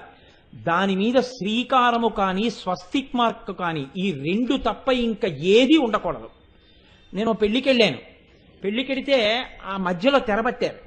తెరబడితే నేను దాని మీద చూసి తెల్లబోయాను. చిన్న చిన్న చెంకీ బిళ్ళలతో కుట్టారు, అయ్యగారి దొంగ చూపులు, అమ్మగారి ఆకలి చూపులు అని. నేను చూసి తెల్లబోయి, అయ్యయ్యో ఇంత ఆకలి చూపులు దొంగ చూపులు ఉన్న వాళ్ళకి పెళ్ళెందుకు? పెళ్లికి చివరైన చేస్తారో అది వేసుకుంటే దరిద్రం వదిలిపోను కదా అనిపించింది నాకు. కాబట్టి అందుకు కాదు ఆ తెరపట్టేది. తెరపట్టడం అంటే అదొక హాస్యంతో కూడిన ప్రక్రియ అయిపోయింది ఇవాళ. దాని మీద ఏవో రాయకూడనివన్నీ రాసేస్తూ ఉంటారు, ఏవో పిచ్చి పిచ్చి మాటలన్నీ. అదేదో మధ్య మధ్యలో ఆ తెర ఇలా నొక్కేస్తూ ఉండడం. అంతవరకు ఎందుకండి?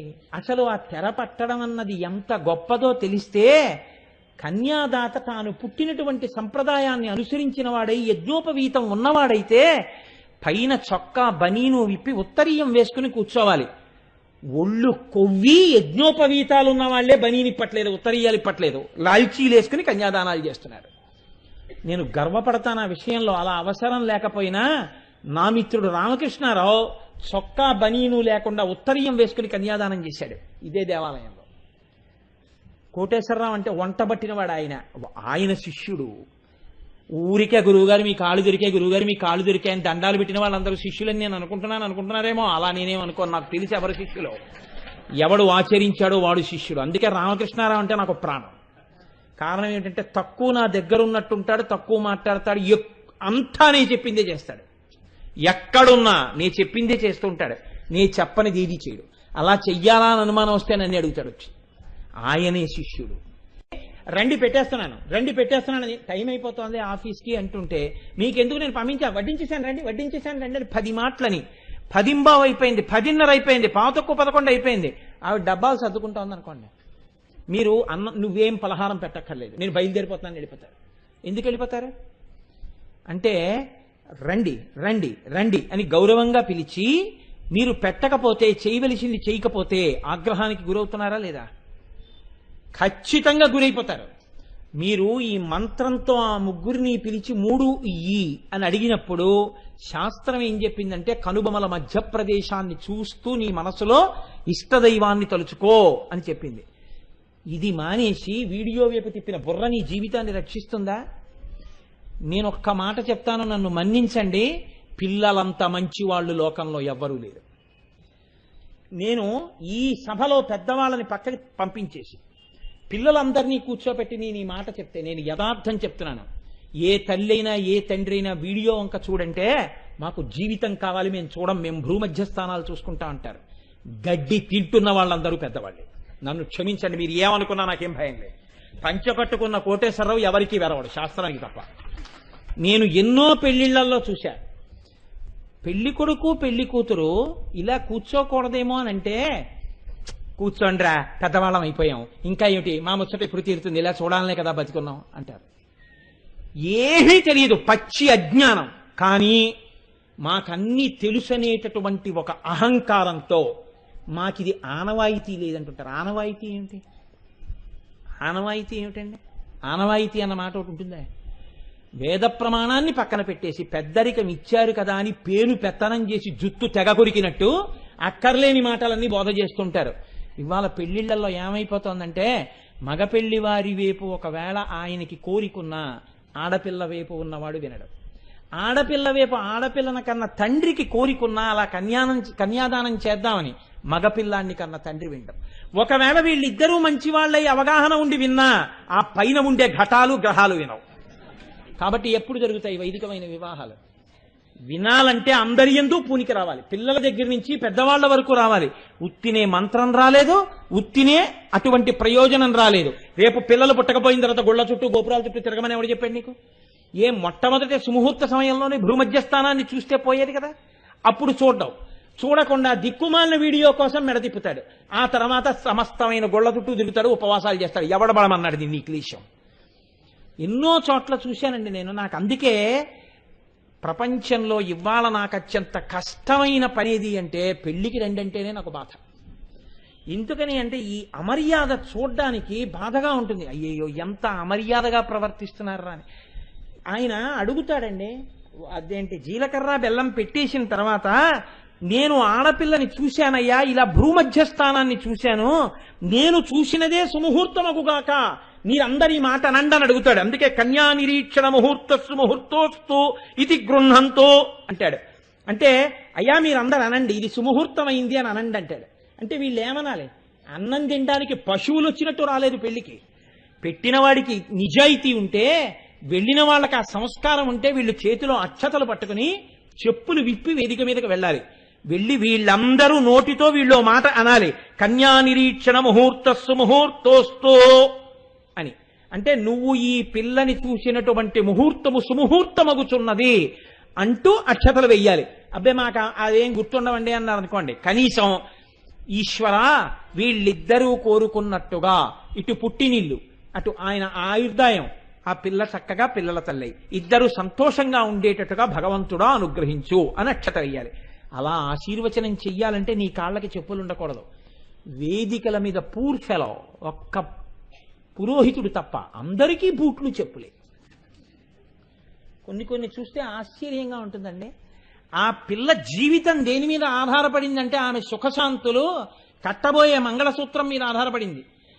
ఈ తెచ్చినటువంటి జ్యోతుల యందు అమ్మవారి 16 కళలున్నాయి. ఆ దీపాలు వెలుగుతుంటే అందులో ఇంద్రాణీ దేవతలు ఉన్నారు. అందులో ఇంతమంది పతివ్రతలు జ్యోతుల రూపంలో వేదిక మీదకి వచ్చి కూర్చుని ఉంటారు, పళ్ళెం రూపంలో.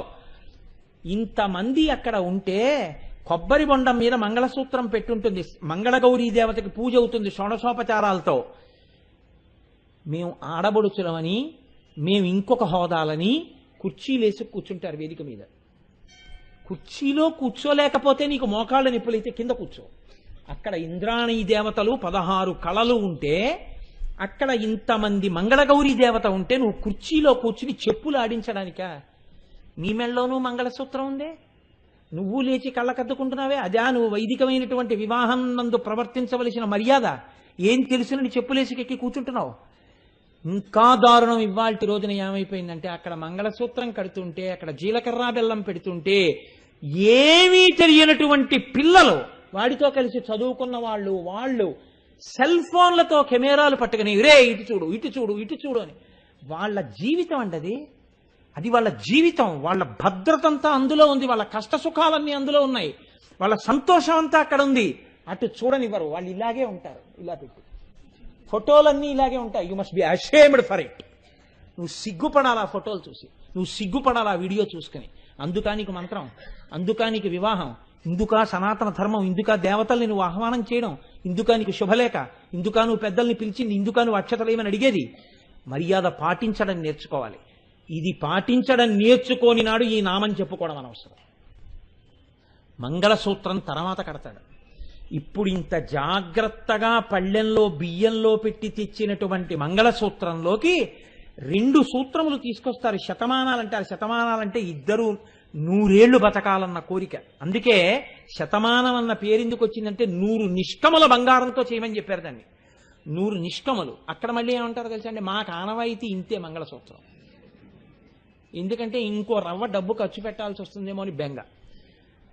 పైగా మేము కట్నం తీసుకోవట్లేదండి. కట్నం తీసుకోవడం ఏమిటి? నిన్ను ఉద్ధరించడానికి ఆడపిల్లని ఇస్తున్నాం ధర్మపత్నిగా. కట్నం ఏమిటి అసలు? ఆ మాట ఎక్కడుంది? నీకేమైనా బహుమానం చెయ్యాలనుకుంటే మామగారికి తెలిసి ఏం చెయ్యాలో చేస్తాడు. నువ్వు గొప్ప అనుకుంటున్నావు ఆ మాట చెప్పుకోవడం? ఒక్క నాటికి కాదు, అది కితాబు కాదు. అసలు ఆ మాటే రాకూడదు నోటి వెంట. నీ వంశాన్ని ఉద్ధరించడానికి ఆడపిల్ల నీ ఇంటికి వస్తోంది, పొంగిపోవాలి నువ్వు. రామాయణం పొంగిపోయింది ఆ మాటకి. కనుక చూడండి, వైదికమైనటువంటి దోషాల్ని సవరించుకోకపోతే మనం ఇవాళ చేస్తున్నవి, ఈ నామానికి అర్థం చెప్పుకుని మనం పొందే ప్రయోజనం ఏముంటుంది మీరు ఆలోచించండి. నేను కఠినంగా మాట్లాడాలని మీరు అనుకోకండి, నేను ఎవరినీ కఠినంగా మాట్లాడటలేదు. అజ్ఞానము మన్నింపబడుతుంది, అహంకారము మాత్రము మన్నింపబడదు. కాబట్టి ఇప్పుడు ఈ మంగళసూత్రాల్ని 2 శతమానాలతో చేస్తారు. ఎందుకు చేస్తారో తెలుసా అండి? ఒక్కటే కారణం. ఇప్పుడు ఈ స్థితిలో ఈయన ఒక్క వంశాన్నే ఉద్ధరిస్తాడు, ఇటువైపు వంశాన్నే, పుట్టిన వైపే. ఆ పిల్ల ఇటువైపు నుంచి అటువైపుకి వెళ్ళిపోతుంది. ఈయన ఇలా కట్టేయగానే ఆ పిల్ల వెళ్ళిపోతుంది ఆయనతోటి. ఆ పిల్ల అలా వెళ్ళిపోతే ఇంక ఇటువైపు వారిని ఆ పిల్ల ఉద్ధరించలేదని మీరు అనుకుంటున్నారా? అలా వెళ్ళిపోవడంలోనే ఉద్ధరించేస్తుంది. అది మంగళసూత్రం యొక్క గొప్పతనం. ఇక్కడ పుట్టి, ఇక్కడ పెరిగి, ఇక్కడ అన్నదమ్ములతో అక్క చెల్లెళ్లతో సుఖ సంతోషాలతో ఆడుకుని పెరిగినటువంటి పెద్ద పిల్ల, ఏమీ తెలియకుండా అమ్మ అమ్మ అమ్మ అంటూ అమ్మ వెంట తిరిగిన ఆడపిల్ల, నాన్నగారండి నాన్నగారండి నాన్నగారండి అంటూ నాన్నగారి దగ్గర గారాబాలొలకపోసిన ఆడపిల్ల, ముక్కు మొహం తెలియనటువంటి వాడు 3 ముళ్ళు వేస్తే వాడి చిటికిన వేలు పట్టుకుని వెళ్ళిపోతోంది. ఏడవచ్చా అని అడిగింది శాస్త్రం. ఏడిస్తే అది అశుభం, ఏడవద్దని చెప్పింది. అలా ఆడపిల్ల వెళ్ళడం సనాతన ధర్మానికి పట్టుకోమరా. దానివల్ల నెలకి 3 వానల్లో 1 వాన ఆడదాని వల్ల కురుస్తోందండి. అలా వెళ్ళింది కాబట్టే ఈ జాతి బతికింది, ఈ జాతికి గౌరవం వచ్చింది. లేకపోతే గౌరవం ఎక్కడుంది? కాబట్టి ఇప్పుడు ఆ పిల్ల ఆయన్ని నమ్మి ఇతడితోడి జీవితము నా జీవితం అని వెళ్ళిపోతోంది. ఇలా వెళ్ళిపోవడానికే దీనికి ఒక పెద్ద ఇది చెప్పారు వేదంలో. దీనికి సంబంధించి ఒక గొప్ప మాట చెప్పారు మంగళసూత్రానికి. యథా వివాహే స్త్రియా కంఠే మంగళసూత్రం లింగం తద్వత్ అన్నారు. అంటే లింగం అంటే గుర్తు. ఆమె మెడలో మంగళసూత్రము దేనికి గుర్తు? 2 శతమానాలతో ఉంది. నేను ఈ ఇంటి నుంచి ఆ ఇంటికి వెళ్ళినా నేను అక్కడ బాగా ప్రవర్తించి మిమ్మల్ని కూడా నేను ఉద్ధరిస్తాను. అక్కడ నేను ధర్మంతో ఉంటే ఇక్కడ మీరు ఐశ్వర్యంతో ఉంటారు నాన్నగారు, బెంగ పెట్టుకోకుండా అక్కడికి వెడుతోంది. అక్కడ ధర్మాచరణంతో ఈ ఇంటి పేరు వదిలిపెట్టి ఆ ఇంటి పేరు బుచ్చుకుని, ఈ వంశాన్ని వదిలిపెట్టి ఆ వంశాన్ని బుచ్చుకుని, ఇక్కడ వారిని వదిలి అక్కడ వారి చెయ్యి పట్టుకుని వారిని ఉద్ధరిస్తోంది. ఉద్ధరించి 2 వంశాల్ని ఉద్ధరిస్తోంది. ఉద్ధరించగలిగినటువంటి చాలా గొప్ప హృదయం ఉన్న ఆవిడ ఈయన్ని అనువర్తించి వెళ్ళిపోవడం సనాతన ధర్మం యొక్క గొప్పతనం. ఈ స్థితి లేకపోతే లోకం లేదని నువ్వు గుర్తించడానికే ఆడదాని మెడలో 2 శతమానాలతో మంగళసూత్రాలని గుర్తుపెట్టుకో అంది వేదం. ఎంత స్తోత్రం చేసిందో చూడండి ఆడదాన్ని. కాబట్టి ఆ మంగళసూత్రానికి 3 ముళ్ళు వేస్తే ఒక్కొక్క ముడికి కుంకం పెడతాడు. అందుకే తాను పుట్టినదాదిగా ఎప్పుడు ఎన్నడూ ఎవ్వరతో అననటువంటి మాట మగవాడు ఆడదాంతో అంటాడు. మాంగళ్యం తంతునా నేనా మమ జీవన హేతున కంఠే బధ్నామి శుభగే తం జీవ శరదాం శతం. ఇక నుంచి ఏమిటి గుర్తో తెలుసా? నేనెక్కడో ఉండొచ్చు, కానీ నేను ఉన్నానా లేదా అన్నది అనుమానింపబడచ్చు ఒకానొకనాడు అసలు. కానీ నేను ఎక్కడ ఉన్నా కూడా నా భార్య వంక చూస్తే తెలిసిపోతుంది ఆయన ఉన్నారని ఎలా తెలుస్తుంది? నీ మెడలో ఉన్న పసుపు తాడే నేనున్నాననడానికి గుర్తు. ఇప్పుడు చెప్పండి, అది కేవల పసుపు తాడా? కాదు. ఒక వ్యక్తి ఉన్నాడు అనడానికి గుర్తు ఆ మంగళసూత్రం. కాబట్టి నేనున్నాను అని నమ్మడానికి ఇది హేతు అవుతోంది. నేను ఉండడం అన్నది దేని మీద ఆధారపడిందో తెలుసా? నక్షత్రాన్ని బట్టి గండం వస్తుంది. నా గండం దేని వల్ల తొలగుతుందో తెలుసా? నీవు అందులో ఉన్న సర్వమంగళాదేవతని నమ్మి నమస్కరిస్తే నా గండం పోయి నేను నీ మెడలో మంగళసూత్ర రూపంలో బతికుంటాను. నువ్వు 100 ఏళ్లు బతుకు అంటాడు. 100 ఏళ్లు బతికి సర్వమంగళాదేవతని ఆ గౌరీదేవికి రోజు నమస్కారం చేయి. అందుకే భర్త పక్కనున్న మొదటి నమస్కారం మంగళసూత్రానికి. ఆవిడ అనుగ్రహంతో ఆ భర్త అలా కనపడుతూనే ఉంటాడు. కాబట్టి ఇంత గొప్ప శక్తి దేని ఎందున్నది? మంగళసూత్రమనందున్నది. మీరు వివాహ కాండని జాగ్రత్తగా పరిశీలనం చేయండి. సప్తపది ఉంది. అప్పటికి 7 అడుగులు నడుస్తారు. ఆ తర్వాత 7 అడుగులు నడిచినట్టు ఏమైనా గుర్తుంటుందా? ఏముండదు. పాణిగ్రహణం చేస్తాడు, ఏమైనా గుర్తుంటుందా? ఏముండదు. ఆయన చెయ్యి ఈవిడ చెయ్యి ఆయన పట్టుకుని వదిలిపెట్టేస్తారు కాసేపటికి. యోక్త్రబంధనం చేస్తాడు, మొల చుట్టూ దర్భలతో పీనిన తాడు కడతాడు. ఉంటుందా? వదిలిపెట్టేస్తారు. గృహప్రవేశం చేసే ముందు ఆ పవిట కొంగులో మూట కట్టి పంపిస్తారు. ఉంటుందా? తర్వాత విప్పేస్తారు. ఈమెకి వివాహంలో చేసినటువంటి అంగములు ఏ ఉన్నాయో అవన్నీ అప్పుడు జరిగి ఆ తర్వాత అయిపోతుంటాయి. పాణిగ్రహణం అప్పుడైంది, అయిపోయింది ఆ తర్వాత. కానీ ఒక్కటి మాత్రం వివాహంలో అయిపోయిందని జ్ఞాపకం పెట్టుకుని ఇక జీవితంలో తీయనిదంటూ ఉంటే మంగళసూత్రం ఒక్కటే. కాబట్టి ఇప్పుడు వివాహము యొక్క మొత్తం సారాంశం దేంట్లోకి వచ్చి నిలబడిపోయింది? మంగళసూత్రంలో నిలబడిపోయింది. ఇప్పుడు ఆ మంగళసూత్రాలను బట్టి పెళ్ళి అయిపోయిందంటారు. ఆవిడ పాణిగ్రహణం చేసిందో లేదో నువ్వు చూడలేదు, ఆవిడ సప్తపది చేసిందో లేదో నువ్వు చూడలేదు, ఆవిడ మంగళసూత్రం చూసావు. ఆవిడ లక్ష్మీదేవి అండి, ఆవిడకి పెళ్ళి అయిపోయిందంటారు. ఆవిడ పార్వతీదేవి అండి, ఆవిడకి పెళ్ళి అయిపోయిందంటారు. ఇప్పుడు ఆమె ఒకరి ఇల్లాలు, లక్ష్మీ స్వరూప, పార్వతీ స్వరూప. దేన్ని బట్టి నిర్ణయిస్తున్నావు? మంగళసూత్రాన్ని బట్టి నిర్ణయిస్తున్నావు. శాస్త్రం అంది దీన్ని కంఠానికి ఎందుకు కడతారో నీకు తెలుసా? కంఠానికి కట్టడం వెనకాతల ఒకటే గుర్తు, ఆ కంఠంలో ఇది ఉంది కాబట్టి ఆయన ఉన్నాడు, ఆ కంఠంలో ఇది ఉంది కాబట్టి ఈవిడికి సంతోషం ఉంది. ఆయనతో కలిసి ఇటొచ్చి ఉద్ధరించడానికే ఆవిడ వచ్చింది. ఆయనే ఆవిడికి సర్వస్వం.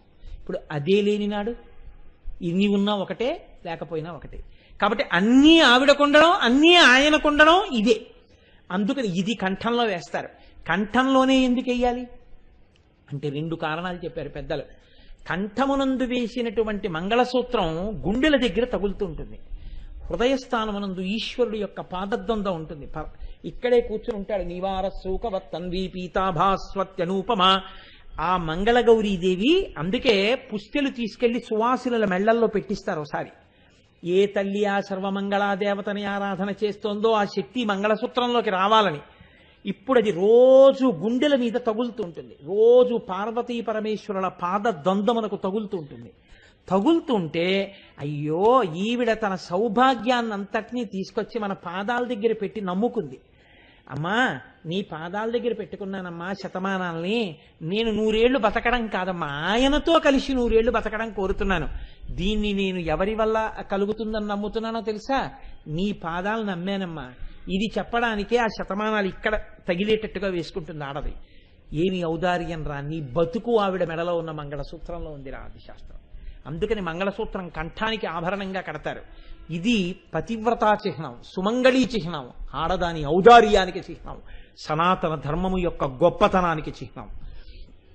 3 ముళ్ళు వేస్తారు. 3 ముళ్ళు అంటే సత్యం. ఏమండి ఇక్కడ తగలాలంటే ఇలా కట్టకూడదా అని అనుమానం రావచ్చు. అలా కట్టరు. ఎందుకు కట్టారో తెలుసా అండి? ఒక్కటే కారణం.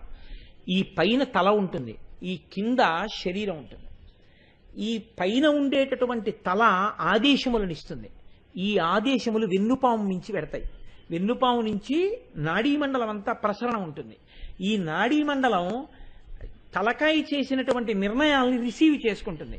ఈ కింద వచ్చినటువంటి కష్టాన్ని నివేదిస్తుంది పెద్ద మెదడికి. మీరు చిన్నప్పుడు చదువుకుంటుంటారు, ఇక్కడ చీమ కుడుతోంది అనుకోండి, చీమ కుడుతుంటే ఇక్కడ ఉన్న నాడులు ఏం చేస్తాయంటే తమంత తాముగా ఆదేశం ఇవ్వవు. ఇక్కడ చీమ కుడుతోంది, ఇక్కడ చీమ కుడుతోంది అని నాడులు వెన్నుపాము గుండా గబగబా సందేశం పైకి వెళ్ళిపోయి ఇక్కడ మనం ఇలా ఇలా ఇలా ఇలా నెంబర్ కొడితే ఎక్కడో ఉన్నవాడి సెల్లు మోగినట్టు ఇక్కడ చీమ కుడుతోందని నాడీమండలం వెన్నుపాములోంచి పైకి వెళ్ళి పెద్ద మెదడికి చెప్తుంది.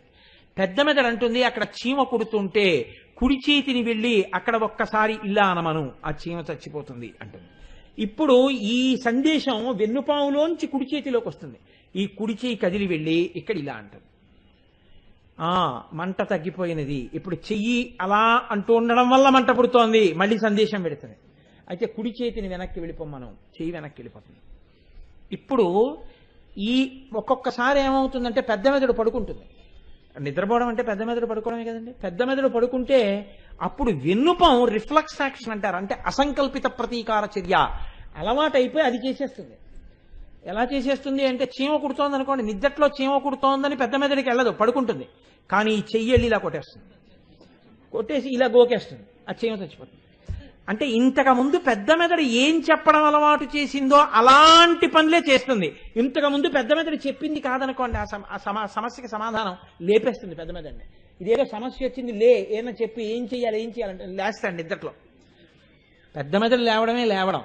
ఇది భర్త, ఇది భార్య. ఈ భర్త చెప్పిన మాట ఇది వినడమే తప్ప ఇలా చెప్పడం ఏంటి బుర్రకాయని ఇది ఎప్పుడు అనలేదు. ఇది దీన్ని వింది కాబట్టే నీ బతుకు బాగుంది. భార్యాభర్తలిద్దరూ ఇలా కలిసి ఉండాలి.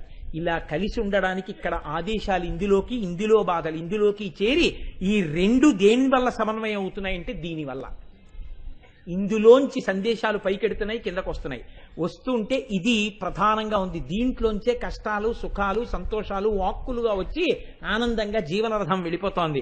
ఇన్నింటికి దీనికి మధ్యలో కాలవగా ఉన్నటువంటి ఈ కంఠం ఎలా ప్రమాణమో అలా భార్యాభర్తల మధ్య సమన్వయం కూడా అలా ఉండాలని మేము కోరుకుని ఇక్కడే కట్టిస్తున్నాం మంగళసూత్రం అని కంఠానికే కట్టిస్తారు. ఇప్పుడు ఇక్కడే మనకి స్వరపేటిక ఉంది, విశుద్ధి చక్రం ఉంది. వాక్కులు ఇక్కడి నుంచే వస్తాయి. వాక్కులంటే పదములు, మాటలంటే శబ్దము, అర్థము. వాగర్ధ వివసంపృక్తం వాగర్ధ ప్రతిపత్తయే జగద పితరౌ వందే పార్వతీ పరమేశ్వరౌ. వాక్కు అర్థము ఎలా కలిసిపోయి ఉంటాయో భార్యాభర్త అంతలా కలిసి ఉండాలి మనస్సుల చేత. అంతలా ఒకరి మనస్సు ఒకరికి తెలిసి ఉండడమే మంగళసూత్రం అని గుర్తు. అందుకే సనాతన ధర్మమునందు ఆ మంగళసూత్రానికి అంత గొప్ప స్థితిని ఇచ్చేశారు. ఆ మంగళసూత్రం ఉన్నది, ఆ ఇల్లు సంతోషంగా ఉన్నది, ఆమె సంతోషంగా ఉంది, ఆయన సంతోషంగా ఉన్నాడు, ఆ పిల్లలు సంతోషంగా ఉన్నారు. ఇన్నిటికీ ఏది కారణం? ఆ మంగళసూత్రమే. దాన్ని కేవలం పసుపు తాడంటావేమో అనవద్దు. దానికి ఇంకా అమ్మవారి అనుగ్రహం కలగాలి. తాళిబుట్టను తాటాకు తీసుకొచ్చి కట్టాలి. కట్టించేటప్పుడు అసలు యథార్థమునకైతే ఏమిటో తెలుసా అండి? పసుపు తాడే ప్రశస్తము అంది శాస్త్రం. ఎందుకంటే అస్తమానం కాస్త పసుపు తీసుకుని ఇలా రాసేసుకుంటారు. ఎప్పుడూ మంగళప్రదం అయిపోతుంటుంది ఆ పసుపు చేత. వేరొక లోహంతో చేసిన దానికి అలా పసుపు రాయడం కుదరదు. శతమానానికి పసుపు పెట్టవలసి ఉంటుంది అంతే. కాబట్టి ఆ పసుపు తాడుకి, ఆ పసుపుతనానికి, ఆ మంగళసూత్రానికి అంత గొప్ప స్థితినిచ్చారు. ఈ సూత్రము ఒక్క వ్యక్తికి కాదు, ఈ సూత్రములన్నీ కలిసి జగత్తుకే మంగళసూత్రమయ్యాయి. అందరి మంగళములు, అందరి మనశ్శాంతులు, అందరి సుఖ సంతోషములు అందులో ఉన్నాయి. ఇంతమంది సుఖ సంతోషాలకి హేతువైనటువంటి మంగళసూత్రాలన్నీ పదిలంగా ఉండడం అమ్మవారి చేతిలో ఉంది. అమ్మవారి చేతిలో అంత సంతోషంగా ఉండడానికి కారణం ఆయన తన వశంలో ఉండడంలో ఉంది. వశంలో ఉండడం అంటే ఆయన ప్రసన్నుడై పక్కన కూర్చోవడంలో ఉంది. ఆయన చేత తను కట్టించుకున్న మంగళసూత్రంలో అమ్మవారికి ఆ సంతోషం ఉంది. ఆ మంగళసూత్రం గురించి విన్న వాళ్ళకి వాళ్ళ మంగళసూత్రాలు 10 కాలాలు నిలబడ్డంలో ఉంది. ఇది ఆ మంగళసూత్రం యొక్క గొప్పతనం. ఇప్పుడు ఆ మంగళసూత్రం గురించి వింటే అన్ని సంతోషాలు కలుగుతాయి, అన్ని సుఖాలు కలుగుతాయి, అన్ని శాంతులు కలుగుతాయి, అన్ని తప్పులు దిద్దబడతాయి. కాబట్టి కామేశబద్ధ మంగళ్య సూత్ర శోభిత కంధరా, దీనివల్ల అన్యోన్యత కలుగుతుంది. ఎంత అన్యోన్యత కలుగుతుంది అంటే శంకర భగవత్పాదులు అంటారు సౌందర్యలహరిలో, ఆయన ఒక చమత్కారంతో కూడినటువంటి శ్లోకం ఒకటి చేశారు. భుజాశ్లేషాన్ నిత్యం పురదమయితు కంటకవతి తవాగ్రీవాధత్తే ముఖ కమల నాళశ్రియమియం స్వతశ్వేతాకాలాగరు బహుళ జంబాలమలిన మృణాలీలాలిత్యం వహతి యదధో హారలతిక అన్నారు. అమ్మా, ఈ మంగళసూత్రం ఇక్కడ కట్టించుకున్నావు కదా, ఇక్కడ మంగళసూత్రం కట్టించుకోవడం వల్ల నువ్వు ఏ స్థితిని పొందావో తెలుసా అంటే, నీ ముఖం పద్మమైంది, నీ కంఠం పద్మనాళమైంది అన్నాడు. ఏమిటి శంకర, చాలా చమత్కారంగా చెప్పావు, బాగుంది, ఏమిటి మళ్ళీ చెప్పు. నీ ముఖం పద్మమైందమ్మా. ఓహో, నా ముఖం పద్మమైంది, బాగుంది. ఇంతకుముందు కూడా చాలా మాటలు చెప్పావు ఈ మాటలు. ముఖ పద్మమని బాగుంది, సువాసనతో కూడి ఉంటుంది. పరమశివుడు అనేటటువంటి తుమ్మెద ఎప్పుడు ఆ ముఖం అనేటటువంటి పద్మం మీద విహరిస్తూ ఉంటుంది. అమ్మ సహజమైనటువంటి సుగంధంతో ఉంటుంది, బాగా విచ్చుకుని ఉంటుంది, చక్కగా స్వచ్ఛంగా ఉంటుంది, ప్రశాంతంగా ఉంటుంది, సువాసనతో ఉంటుంది. సరిపోయింది. మరి కంఠం పద్మనాళం అమ్మా.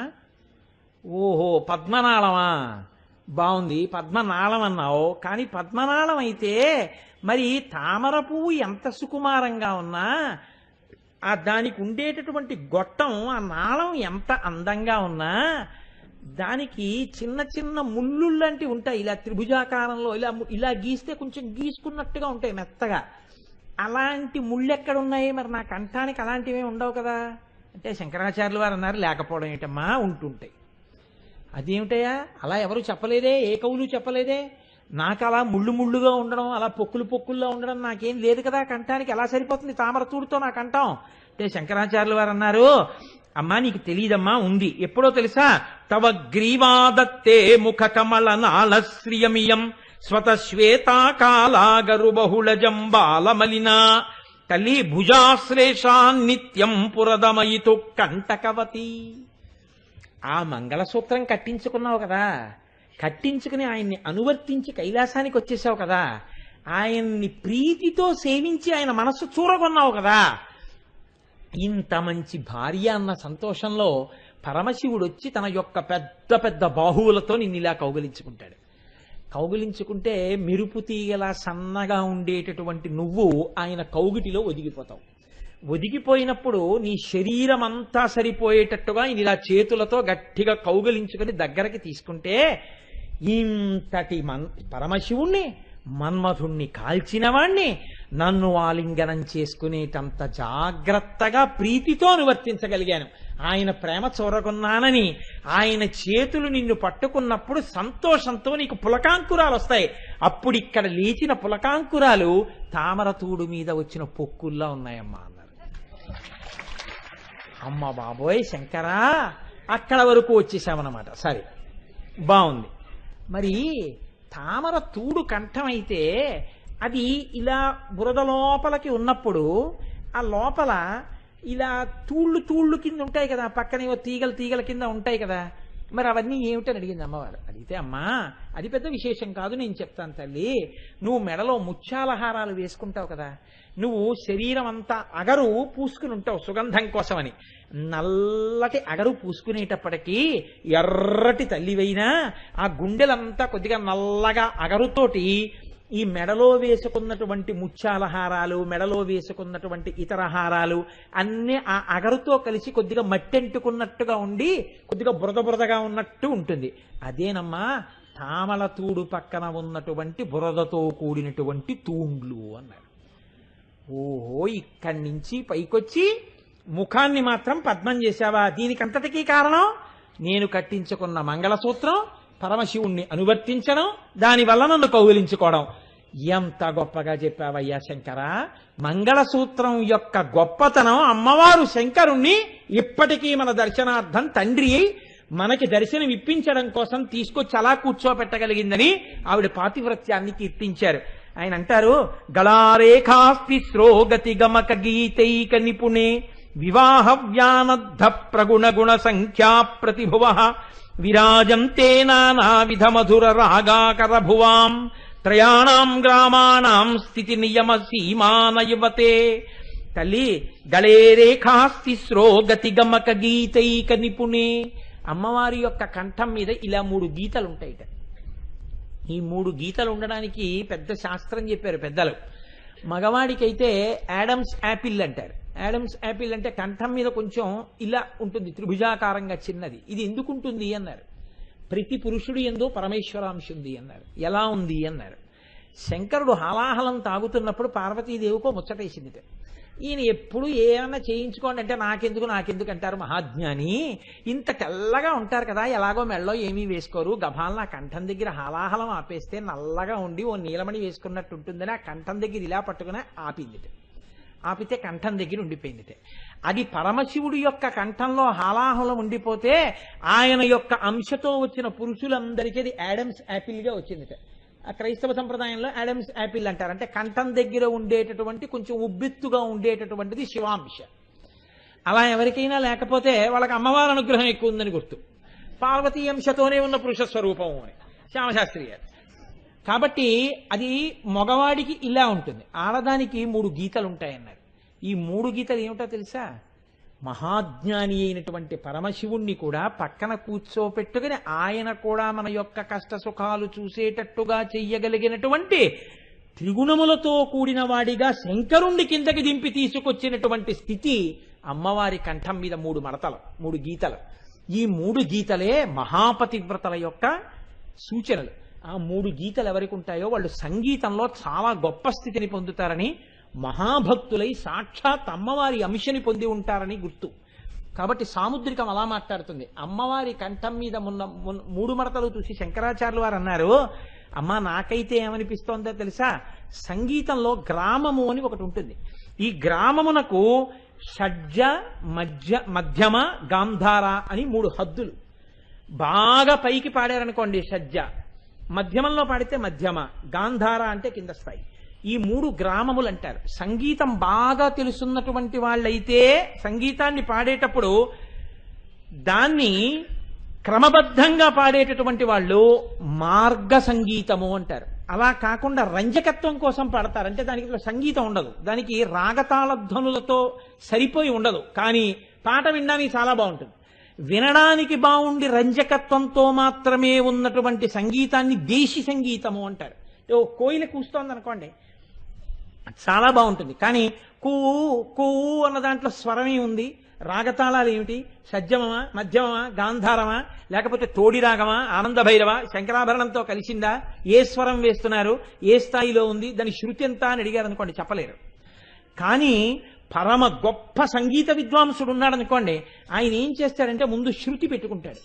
ఇంత స్థాయిలో పాడతాను అని నిర్ణయం చేసుకుంటాడు. నిర్ణయం చేసుకుని కీర్తన ప్రారంభం దగ్గర నుంచి కీర్తన చివరి వరకు కూడా ఆ హద్దులోనే పాడతాడు. ఈ హద్దు దాటకుండా పాడతాడు. ఒక కీర్తన చేసేటప్పుడు చాలా మంద్రంగా పాడితేనే బాగుంటుంది. ఇది గీత అంటారు. గీత అంటే గీతం, గీతంలో సాహిత్యం ఉంటుంది. ఇప్పుడు ఈ సాహిత్యాన్ని బట్టి పాట పాడాలి.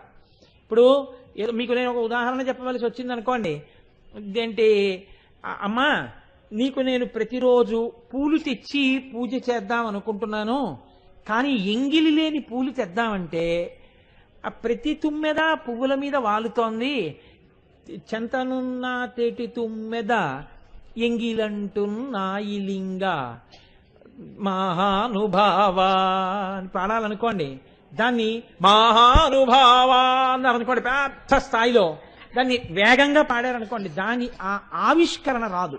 గీతమునందున్న సాహిత్యమును తెలుసుకోవాలి. అందుకే నేను తరచు చెప్తూ ఉంటాను సంగీత విద్వాంసుల సభల్లో, విద్వాంసులు అంటే నేర్చుకునే పిల్లల దగ్గర, సాహిత్యం తెలియని పాట పాడవద్దు అని చెప్తుంటాను. శృతి బాక్స్ ఒక్కటే సంగీతం కాదని గుర్తుపెట్టుకోండి, సాహిత్యం తెలిసి పాడండి. నను బ్రోవామని చెప్పావే సీతమ్మ తల్లి, నను బ్రోవామని చెప్పావే అంటే ఆర్ద్రత ఉండాలి. ఆ ఆర్ద్రతకి గుర్తు ఈ గ్రామము. అది షడ్జమా, మధ్యమమా, గాంధారమా, ఈ 3 ఏ గ్రామంలో దాన్ని పాడాలి. ఈ గ్రామంలో కూడా కొన్ని వందల సంవత్సరాల క్రితం అయితే గగ్రామము, సగ్రామము, మగ్రామము ఇన్ని గ్రామాలు ఉండేవి. కానీ ఇంచుమించుగా ఇప్పుడు సంగీత శాస్త్రంలో అన్ని గ్రామాలు అంతరించిపోయి సగ్రామం ఒక్కటే మిగిలింది. ఇప్పుడు ఏ కీర్తనలు చేసినా ఆ గ్రామంలోనే చేస్తారు. కాబట్టి ఇప్పుడు మిగిలినటువంటి ఆ ఒక్క స్థాయిలోనూ జాగ్రత్తగా గురువు దగ్గర నేర్చుకున్నటువంటి రాగతాళ సమన్వయంతో పాడితే, అలా జాగ్రత్తగా పాడగలిగితే దాన్ని ఏమంటారు అంటే మార్గ సంగీతము అని పిలుస్తారు. అలా ఏమీ పట్టించుకోకుండా రంజకత్వం కోసం పాడారనుకోండి, అంటే ఇప్పుడు నన్ను పాట పాడమన్నారు అనుకోండి, మీరు నేనేం రాదని అనక్కర్లేదు, ఏదో పాట మీరు సంతోషం, గోదావరి గట్టుంది, గట్టు మీద చెట్టుంది, చెట్టు కొమ్మన పెట్టుంది, పిట్ట మనసులో ఏముంది అన్నాను అనుకోండి, ఏదో పాడి అబ్బో చాలా బాగుందని మీరు అనొచ్చు. అంటే ఇది రంజకత్వం అంటారు. అవతల వాళ్ళు సంతోషించడానికి పాడతాడు, అందులో సంగీతం ఉంటుందా అంటే ఉండదు, అది దేశీ సంగీతం. కానీ మార్గ సంగీతమునందు గ్రామములు హద్దు. కీర్తన ఎలా మొదలు పెట్టారో అలాగే పూర్తి చేయాలి. అలా పూర్తి చెయ్యాలి అంటే ఆ గ్రామములు తెలిసి ఉండాలి. దాని యందు సంగీతం ఉంది, సాహిత్యం ఉంది. సంగీత సాహిత్యములు 2 ఎక్కడున్నాయో తెలుసా అమ్మా? నీ కంఠం మీదున్న 3 గీతల్లో ఉన్నాయి. అవే గ్రామములై ఉన్నాయి. కాబట్టి తల్లి, అందుచేత నీ కంఠమునందు సంగీత సాహిత్యములుండి ఆ మంగళసూత్రం మమ్మల్ని అందరినీ తరింపచేస్తోందమ్మా, అంత గొప్ప మంగళసూత్రం. కాబట్టి తల్లి, నేను కోరుకునేది ఏమంటే, నీ మెడలో ఉన్న మంగళసూత్రమును స్తోత్రము చేసిన నాడు కామేశబద్ధ మంగళ్య సూత్ర శోభిత కంధరా, మహాకామేశ్వరుడి చేత కట్టబడినటువంటి మంగళసూత్రము చేత ప్రకాశిస్తున్నవో తల్లి అని నేను పిలిస్తే, దాని చేత నా కోరికలు కూడా తీరి, నాకు కూడా ధర్మమునందు అనురక్తి కలిగి, నేను కూడా పరమేశ్వరుడి పాదముల యందు భృంగమునై ఈ లోకమంతా భార్యాభర్తలందరూ సంతోషంగా, కుటుంబాలు సంతోషంగా, ఆడవాళ్లు ఐదోతనంతో, మగవాళ్లు దీర్ఘాయుష్మంతులై ప్రతి కుటుంబం లక్ష్మీనారాయణ స్వరూపమై, పార్వతీ పరమేశ్వర స్వరూపమై ఆనందమునకు ఆలవాలమై ఉండడానికి నేను తలుచుకుని నమస్కరించేది కూడా ఒక్కటేనమ్మా, ఆ మంగళదేవతకే నమస్కరిస్తున్నాను. మీకు ఇక్కడ ఒక పెద్ద రహస్యం ఒకటి చెప్తా. పెళ్లి కాని ఆడపిల్లలకి పెద్దలు ఏం చెప్తారంటే లలితా సహస్రనామ స్తోత్రం చదివేటప్పుడు శ్లోకాల్లోంచి శ్రీమాతా శ్రీ మహారాజ్ఞి శ్రీమత్ సింహాసనేశ్వరి అని వెంటనే కామే సబద్ధ మంగళ్య సూత్రశోభిత కంధర, మళ్ళీ శ్రీమాతా శ్రీ మహారాజ్ఞి శ్రీమత్ సింహాసనేశ్వరి చిదగ్నికుండ సంభూత దేవ కార్య సముద్యత, మళ్ళీ కామే సబద్ధ మంగళ్య సూత్రశోభిత కంధర. ఇలా ఆడపిల్ల శ్లోకంలో పైపాదం చెప్పి మళ్ళీ ఇది, మళ్ళీ చెప్పి మళ్ళీ ఇది, ఇలా ఎక్కడ చెప్తారో ఆడపిల్ల అలా కాని చెప్తే ఆ పిల్లకి చాలా తొందరగా అమ్మవారి అనుగ్రహంతో మంచి వరుడొచ్చి వివాహం జరుగుతుంది. 2,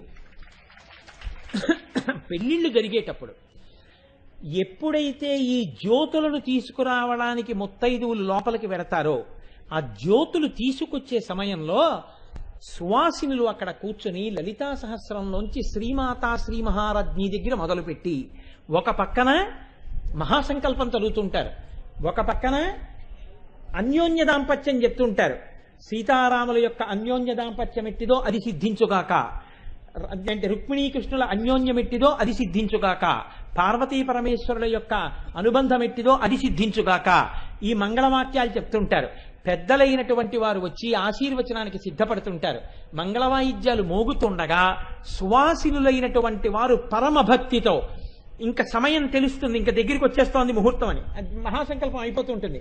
అప్పుడు సువాసినులు అక్కడ కూర్చుని తప్పు లేకుండా శ్రీమాతా శ్రీ మహారాజ్ఞి శ్రీమత్ సింహాసనేశ్వరితో మొదలుపెట్టి కామే సబద్ధ మంగళ్య సూత్రశోభిత కంధర ఈ నామం వరకు చదివిన తరువాత మగపిల్లవాడి చేత ఆడపిల్ల మెడలో తాళి కట్టించినా జీలకర్ర బెల్లం పెట్టించినా అమ్మవారి యొక్క అనుగ్రహము పరిపూర్ణముగా కలిగి ఆ మంగళసూత్రంలో అమ్మవారు పరిపూర్ణంగా ఆవాహన అవుతుంది.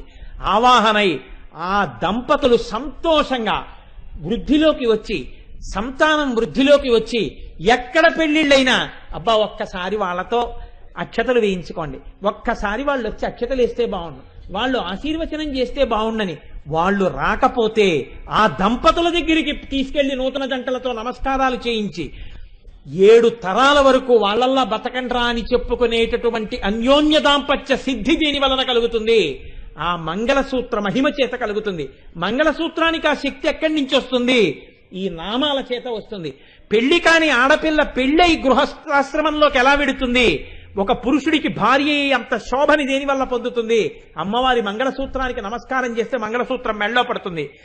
ఆడది ప్రతిరోజు ఒక్కసారి అమ్మవారి దగ్గరికి వెళ్ళి చిటికెడి పసుపు కుంకం చేత్తో పట్టుకుని అమ్మా నీ మెడలో మంగళసూత్రం ఎలా ఉందో నా మెడలో మంగళసూత్రం కూడా తల్లి అలాగే నిలబెట్టమ్మా అని చిటికెడు పసుపు కుంకం వేసి ఆ కుంకం తీసి శతమానానికి రాసుకుంటే ఆమె శతాయుష్కురాలై నిండు పసుపు కుంకాలతో హాయిగా సంతోషంగా భర్తని అనువర్తించినదై భర్త మనస్సు గెలుచుకుని ఆయన ఈవిణ్ణి చూసుకుని పొంగిపోయి ఇద్దరూ ధర్మ మార్గంలో ప్రస్థానం చేసి ఇద్దరూ పరమేశ్వరుడి యందు నిశ్చలమైన భక్తితో 3 తరాలు చూసి జీవితాలు పండించుకుంటారు.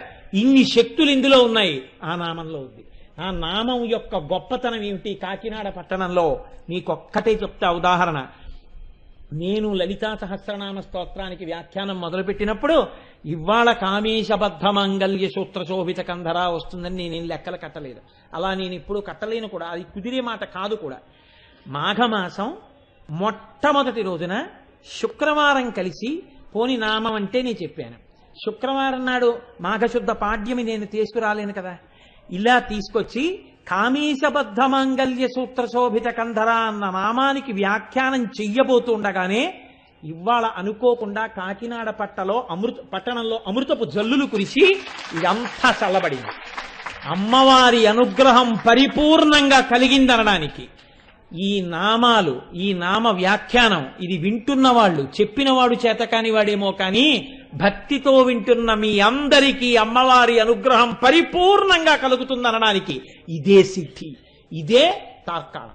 కాబట్టి అమ్మ నిరంతరము మన యందు ఇలాగే భక్తి ప్రపత్తులను ఇచ్చి సేవించుకునే అదృష్టాన్నిచ్చి ఆ తల్లి కారుణ్యము మన యందు ప్రసరించుగాక అని ఆ తల్లి ఆ తండ్రి పాదములు పట్టి నమస్కరిస్తూ, ఇవాళ చాలా చాలా గొప్ప రోజు మాఘశుద్ధ పాడ్యమి, శుక్రవారంతో ఉంది.